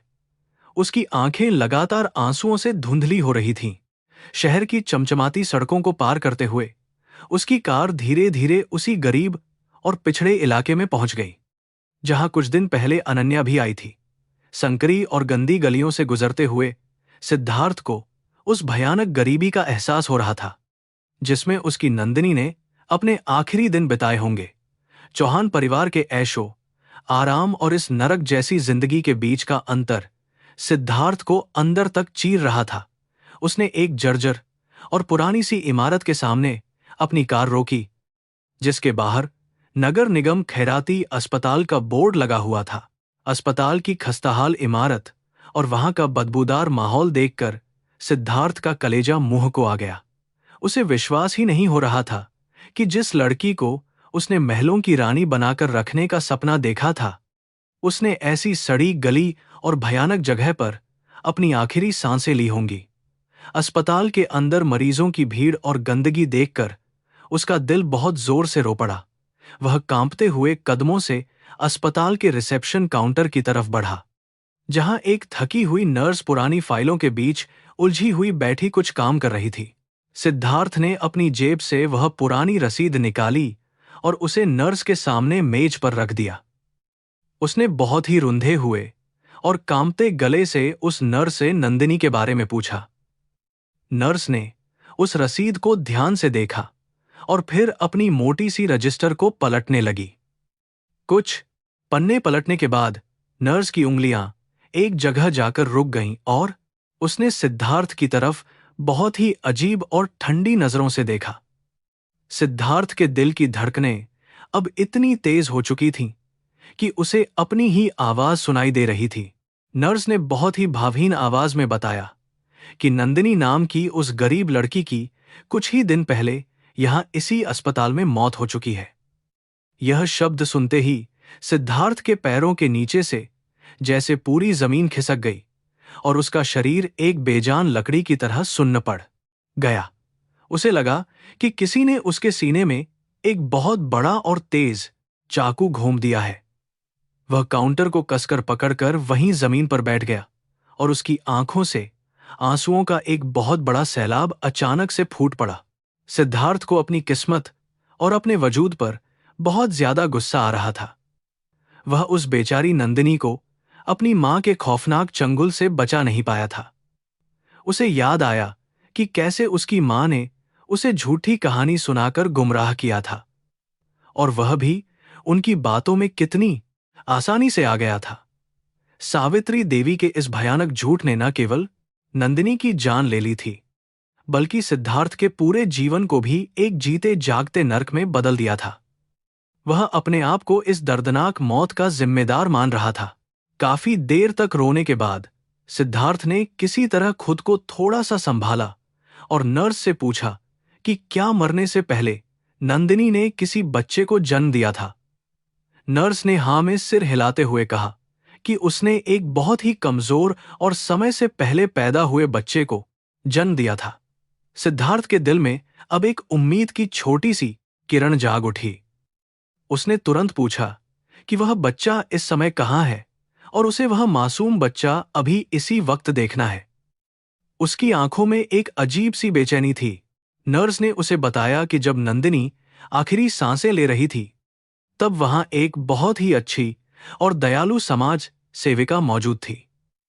नंदिनी की मौत के तुरंत बाद वह महिला उस नवजात बच्चे को अपने साथ किसी सुरक्षित जगह पर ले गई थी ताकि उस अनाथ बच्चे का अच्छी तरह से पालन पोषण हो सके।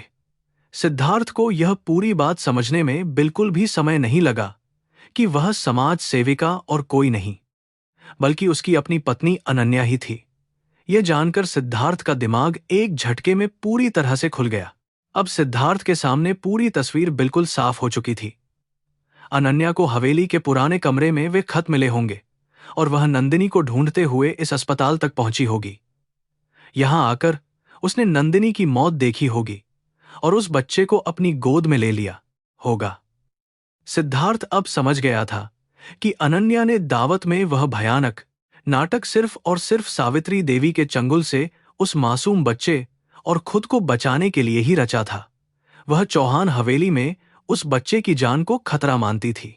अनन्या की महानता और उसके इतने बड़े बलिदान को सोचकर सिद्धार्थ का सिर उसके सम्मान में पूरी तरह से झुक गया। जिस लड़की को उसने कल रात स्वार्थी और लालची समझा था, वह असल में एक बहुत बड़ी देवी निकली, जिसने एक अनाथ बच्चे और अपने पति के सम्मान के लिए अपना पूरा जीवन और अपना सुहाग तबाह कर दिया। सिद्धार्थ को अब अनन्या से और भी ज्यादा प्यार और श्रद्धा महसूस होने लगी थी। उसे अपने उस बर्ताव पर बहुत शर्म आ रही थी जो उसने कल रात दावत के समय अनन्या के साथ किया था। सिद्धार्थ ने नर्स से पूछा कि क्या उसे उस समाज सेविका के ठिकाने या उसके नाम के बारे में कुछ भी जानकारी है, लेकिन नर्स ने साफ मना कर दिया और कहा कि वह महिला बहुत जल्दी में थी और उसने अपने बारे में कोई भी जानकारी अस्पताल के रजिस्टर में दर्ज नहीं करवाई थी। सिद्धार्थ को अब यह समझ आ गया था कि अनन्या ने जानबूझकर अपने सारे निशान मिटा दिए हैं ताकि चौहान परिवार का कोई भी सदस्य उस मासूम बच्चे तक कभी भी न पहुंच सके। उसे अब अनन्या को ढूंढना ही था। अस्पताल से बाहर निकलते हुए सिद्धार्थ के कदम बहुत ज्यादा भारी हो चुके थे, लेकिन उसकी आंखों में अब एक बहुत ही भयानक और विनाशकारी आग जल रही थी। यह आग उस झूठी और पाखंडी सावित्री देवी के खिलाफ थी, जिसने अपने झूठे घमंड और रुतबे के लिए इतने सारे लोगों की जिंदगी बर्बाद कर दी थी। सिद्धार्थ अब अपनी कार में बैठा और उसने हवेली की तरफ अपनी कार बहुत तेजी से दौड़ा दी। आज वह उस हवेली की ईंट से ईंट बजाने और अपनी मां के सारे पापों का पूरा हिसाब करने के लिए तैयार था। दूसरी तरफ चौहान हवेली में सुबह से ही बहुत ज्यादा अजीब सा सन्नाटा पसरा हुआ था। कल रात हुए उस भयानक हंगामे के बाद हवेली के नौकर भी डरे हुए थे और उन्होंने अपने काम बहुत ही चुपचाप तरीके से करने शुरू कर दिए थे। सावित्री देवी अपने विशाल कमरे में बैठी हुई अपने वकील से बात कर रही थीं और अनन्या के खिलाफ तलाक और मानहानि के कागजात तैयार करवा रही थीं। उन्हें अभी भी इस बात का बहुत ज्यादा घमंड था कि वे अपने पैसों के बल पर कुछ भी आसानी से कर सकती हैं।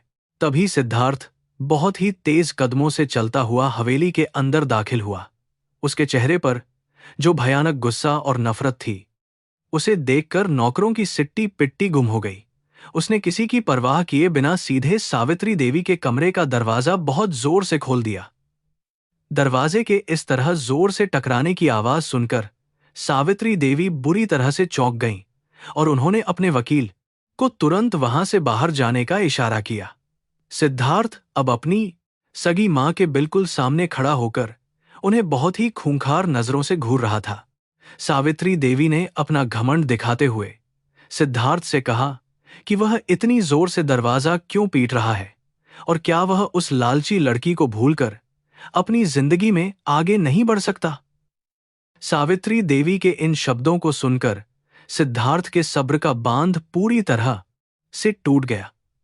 उसने अपनी जेब से वह चांदी की सस्ती पायल और अस्पताल की वह मौत की रसीद निकाली और उन्हें बहुत जोर से सावित्री देवी के मुंह पर दे मारा।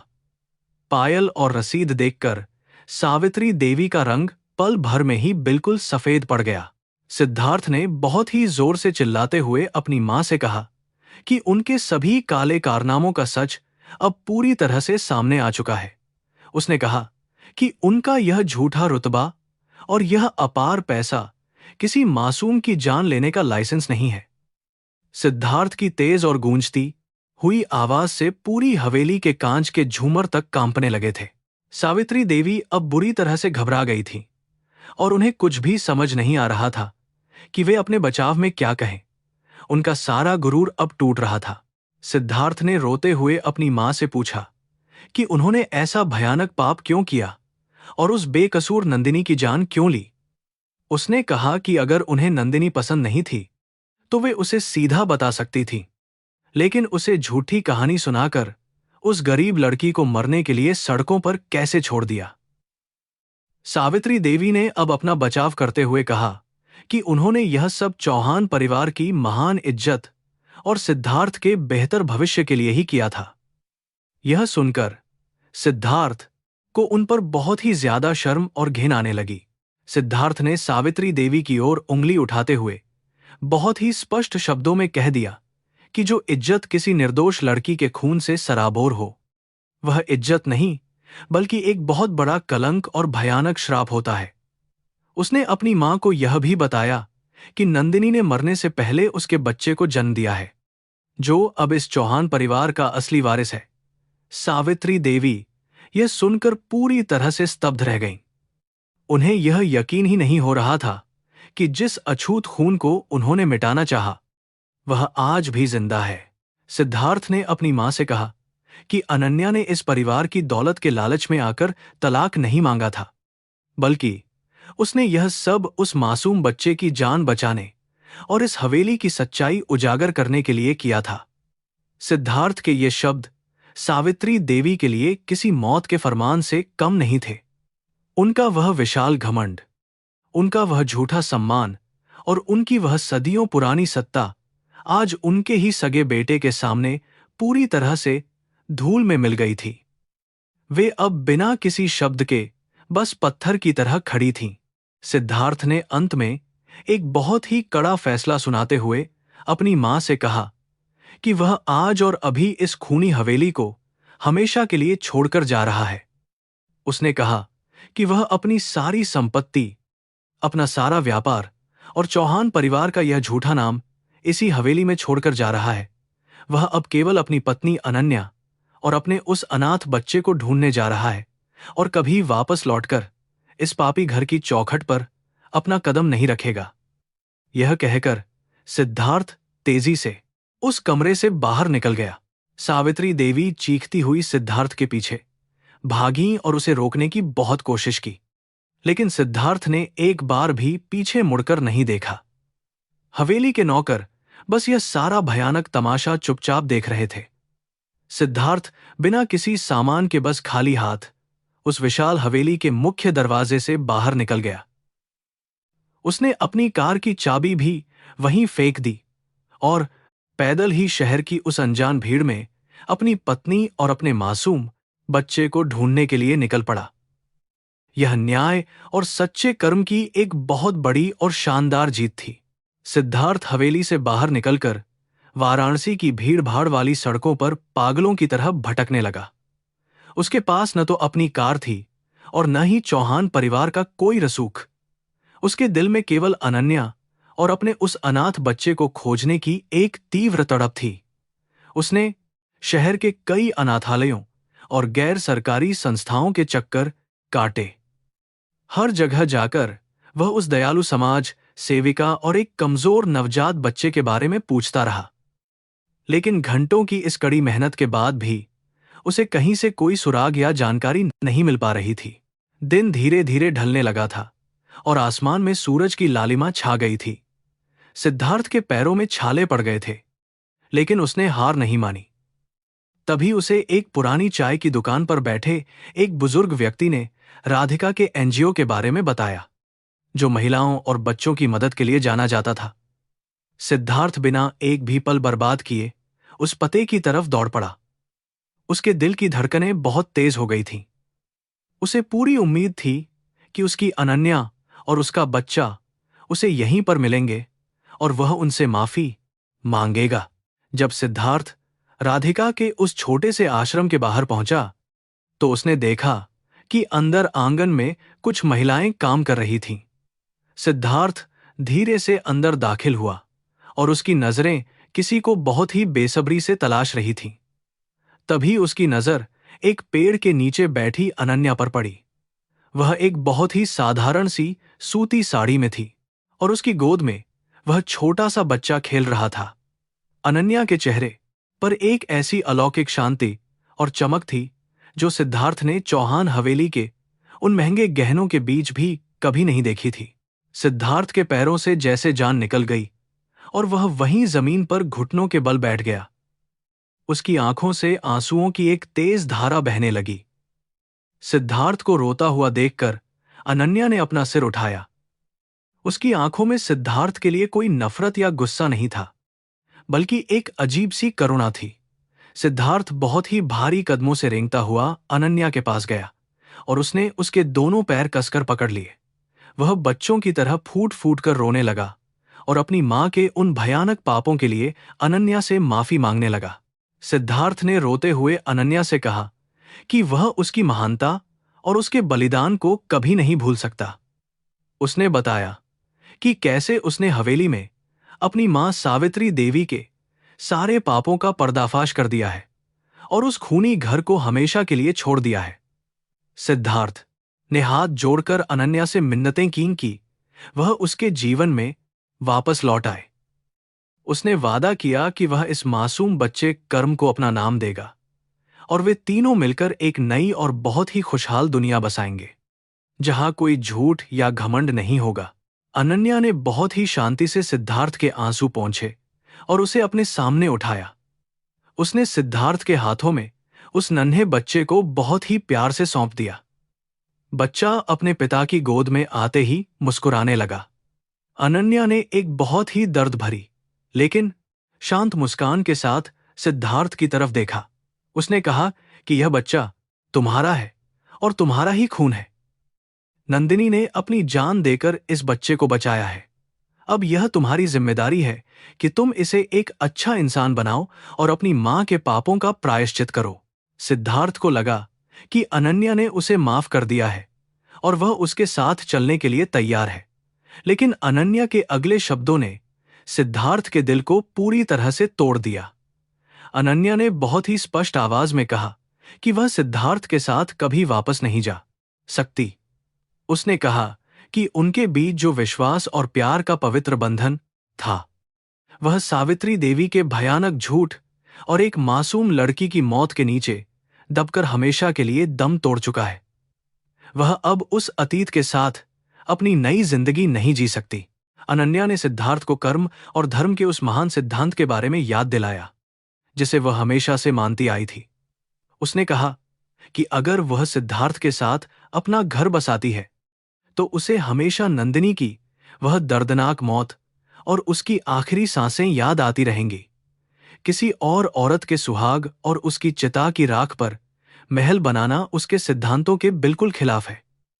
वह अपना पूरा जीवन अब अनाथ और बेसहारा महिलाओं की सेवा में समर्पित करना चाहती है, ताकि किसी और नंदिनी को इस बेरहम समाज का शिकार न होना पड़े। सिद्धार्थ ने अनन्या को रोकने की बहुत कोशिश की। उसने कसम खाई कि वह पूरी जिंदगी उसके पैरों में बिता देगा और उसके हर घाव को भरने की कोशिश करेगा। लेकिन अनन्या का फैसला पत्थर की लकीर की तरह अटल था। उसने सिद्धार्थ के माथे को आखिरी बार प्यार से चूमा और कहा कि सच्चा प्यार केवल साथ रहने में नहीं, बल्कि एक दूसरे की भलाई के लिए त्याग करने में होता है। उसने सिद्धार्थ से कहा कि वह इस बच्चे के रूप में हमेशा उसके साथ रहेगी, लेकिन एक पत्नी के रूप में उनका सफर अब यहीं खत्म होता है। दूसरी तरफ विशाल चौहान हवेली में अब केवल भयानक सन्नाटा और मौत जैसी खामोशी छाई हुई थी। सावित्री देवी बिल्कुल अकेली रह गई थी। उनका बेटा, उनका गुरूर और उनका रुतबा सब कुछ मिट्टी में मिल चुका था। वे हवेली के उस विशाल हॉल में पागलों की तरह भटक रही थीं, जहां कुछ दिन पहले उन्होंने अपनी दौलत का सबसे बड़ा दिखावा किया था। उनका दिमाग पूरी तरह से संतुलन खो चुका था।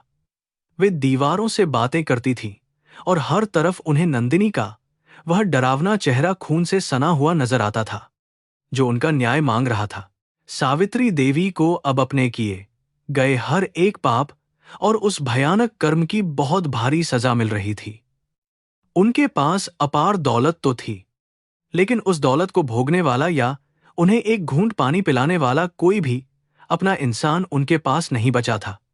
वे रातों को उठकर जोर जोर से चीखती थीं, लेकिन उस बड़ी सी हवेली में उनकी आवाज सुनने वाला कोई नहीं था। समाज ने भी उनके इस घिनौने सच के सामने आने के बाद उनसे पूरी तरह से किनारा कर लिया था। यह ईश्वर के न्याय का सबसे भयानक और सच्चा रूप था। राधिका के आश्रम में सिद्धार्थ अपने बेटे को सीने से लगाए खड़ा था। उसने समझ लिया था कि अनन्या एक ऐसी महान आत्मा है जिसने अपने सुख से ज्यादा दूसरों के दुख को अहमियत दी है। वह अब अनन्या पर कोई दबाव नहीं डाल सकता था। सिद्धार्थ ने अपने आंसुओं को पी लिया और अनन्या के इस बलिदान के सामने अपना सिर पूरी तरह से झुका दिया। उसने अनन्या से यह पक्का वादा किया कि वह कर्म को कभी चौहान हवेली की उस गंदी हवा तक नहीं पहुंचने देगा। सिद्धार्थ ने यह भी संकल्प लिया कि वह अपनी मां की सारी दौलत को शहर के गरीब और बेसहारा लोगों के इलाज और अनाथ बच्चों की पढ़ाई के लिए दान कर देगा। वह नंदिनी के नाम पर एक बहुत बड़ा अस्पताल बनवाएगा, ताकि भविष्य में किसी भी गरीब लड़की को इलाज के अभाव में अपनी जान न गंवानी पड़े। अनन्या यह सुनकर बहुत ही ज्यादा खुश हुई और उसकी आंखों में एक अजीब सी संतुष्टि की चमक आ गई। उसका वह 10 दिन का खौफनाक संघर्ष और उसका वह महान बलिदान आज पूरी तरह से सफल हो गया था। विदाई का वह दर्दनाक समय अब पूरी तरह से आ चुका था। आसमान में सूरज पूरी तरह डूब चुका था और रात की चादर फैलने लगी थी।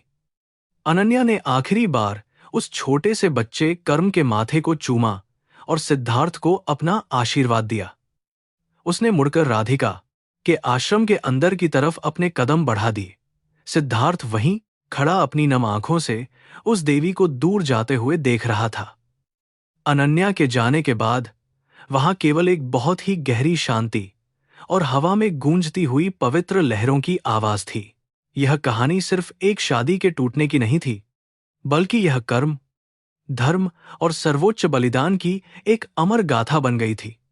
अनन्या ने दुनिया को यह सिखा दिया था कि सच्चा प्यार किसी को हासिल करने में नहीं, बल्कि सच्चाई के लिए अपनी सबसे प्यारी चीज को कुर्बान कर देने में है। सिंदूर का वह लाल रंग, जो चौहान हवेली की झूठी इज्जत का प्रतीक था, आज अनन्या के माथे से हमेशा के लिए मिट चुका था। लेकिन उसके दिल में इंसानियत और धर्म का जो रंग चढ़ा था, वह अब दुनिया की कोई भी ताकत नहीं मिटा सकती थी। बनारस के उन पवित्र घाटों पर आज भी लोग इस महान लड़की की कहानी बहुत ही भावुक होकर सुनाते हैं। कैसे सिर्फ 10 दिन की एक नई नवेली दुल्हन ने एक विशाल और शक्तिशाली साम्राज्य की नींव को पूरी तरह से हिलाकर रख दिया था। सिद्धार्थ अब एक साधारण इंसान की तरह अपने बेटे कर्म की परवरिश कर रहा था। वह हर दिन अपने पापों का प्रायश्चित करता था। अन्याय के खिलाफ लड़ी गई यह लड़ाई हमेशा इस बात की गवाही देती रहेगी कि कर्म का पहिया जब घूमता है तो बड़े बड़े घमंडियों को मिट्टी में मिलाकर ही दम लेता है। समय के साथ राधिका का वह छोटा सा आश्रम अब एक बहुत बड़े और सुरक्षित नारी निकेतन में बदल चुका था। अनन्या ने अपना पूरा जीवन उस संस्था के नाम कर दिया था। वह उन सभी बेसहारा और प्रताड़ित महिलाओं की आवाज बन गई थी जिन्हें समाज ने ठुकरा दिया था। उसके चेहरे पर अब किसी भी प्रकार का कोई दुख या पछतावा नहीं था। वह हर रोज सुबह उठकर गंगा के घाट पर जाती और भगवान सूर्य को जल अर्पित करती थी। उसका मन अब पूरी तरह से शांत और मोक्ष के उस सच्चे मार्ग पर अग्रसर हो चुका था। सिद्धार्थ भी कभी कभार उस आश्रम के बाहर से गुजरता था, केवल अनन्या को दूर से एक नजर देखने के लिए। वह कभी उसके सामने जाने की हिम्मत नहीं जुटा पाया। छोटे कर्म को भी यह मालूम था कि उसकी एक बहुत बड़ी रक्षक है जो एक देवी के समान है। सिद्धार्थ ने कर्म को नंदिनी की सच्चाई और अनन्या के महान बलिदान की सारी कहानी बिना किसी झूठ के बता दी थी। कर्म अपनी इस अनोखी मां को दूर से ही हाथ जोड़कर प्रणाम करता था, क्योंकि वह जानता था कि उसकी जिंदगी उसी देवी के महान त्याग का ही सीधा परिणाम है। चौहान हवेली का वह भयानक और डरावना खंडहर अब शहर के लोगों के लिए एक बहुत बड़ा सबक बन चुका था। सावित्री देवी की मौत बहुत ही दर्दनाक और भयानक तरीके से हुई थी। उनके अंतिम संस्कार में शहर का कोई भी बड़ा आदमी या रिश्तेदार शामिल नहीं हुआ था। सिद्धार्थ ने केवल एक बेटे का फर्ज निभाते हुए उनकी चिता को मुखाग्नि दी थी। वह हवेली अब सरकारी कब्जे में थी और वहां कोई भी रहने से डरता था। वह जगह पाप और अहंकार के भयानक पतन का एक जीता जागता और बहुत ही खौफनाक स्मारक बनकर रह गई थी। जिंदगी अपनी उसी पुरानी रफ्तार से गंगा की शांत लहरों की तरह आगे बढ़ती जा रही थी। अनन्या ने अपने उस 10 दिन के छोटे से वैवाहिक जीवन को एक बहुत बुरे सपने की तरह अपने दिमाग से पूरी तरह निकाल दिया था। उसने साबित कर दिया था कि एक औरत सिर्फ सिंदूर और मंगलसूत्र की मोहताज नहीं होती। उसकी असली ताकत उसका चरित्र, उसकी सच्चाई और अन्याय के खिलाफ खड़े होने की उसकी अपार क्षमता होती है। यह उस महान भारतीय नारी की एक ऐसी प्रेरणादायक कहानी थी जिसने अपने अकेले दम रिकॉल पर एक पूरे अहंकारी समाज को घुटनों पर ला दिया था। आसमान में उड़ते पक्षी और मंदिरों में बजती घंटियां जैसे अनन्या के इस महान बलिदान को आज भी सलाम करती हैं। उसने दिखा दिया कि इंसान अपने कर्मों से ही महान बनता है, जन्म या दौलत से नहीं। नंदिनी की आत्मा को अब पूरी तरह से शांति मिल चुकी होगी, क्योंकि उसका बच्चा अब सुरक्षित हाथों में था। यह सिंदूर के पर्दे के पीछे छिपी एक ऐसी खौफनाक लेकिन पवित्र कहानी थी जो आने वाली कई पीढ़ियों तक लोगों के दिलों को झकझोरती रहेगी और उन्हें हमेशा सच्चाई के रास्ते पर चलने की बहुत बड़ी और सच्ची प्रेरणा देती रहेगी।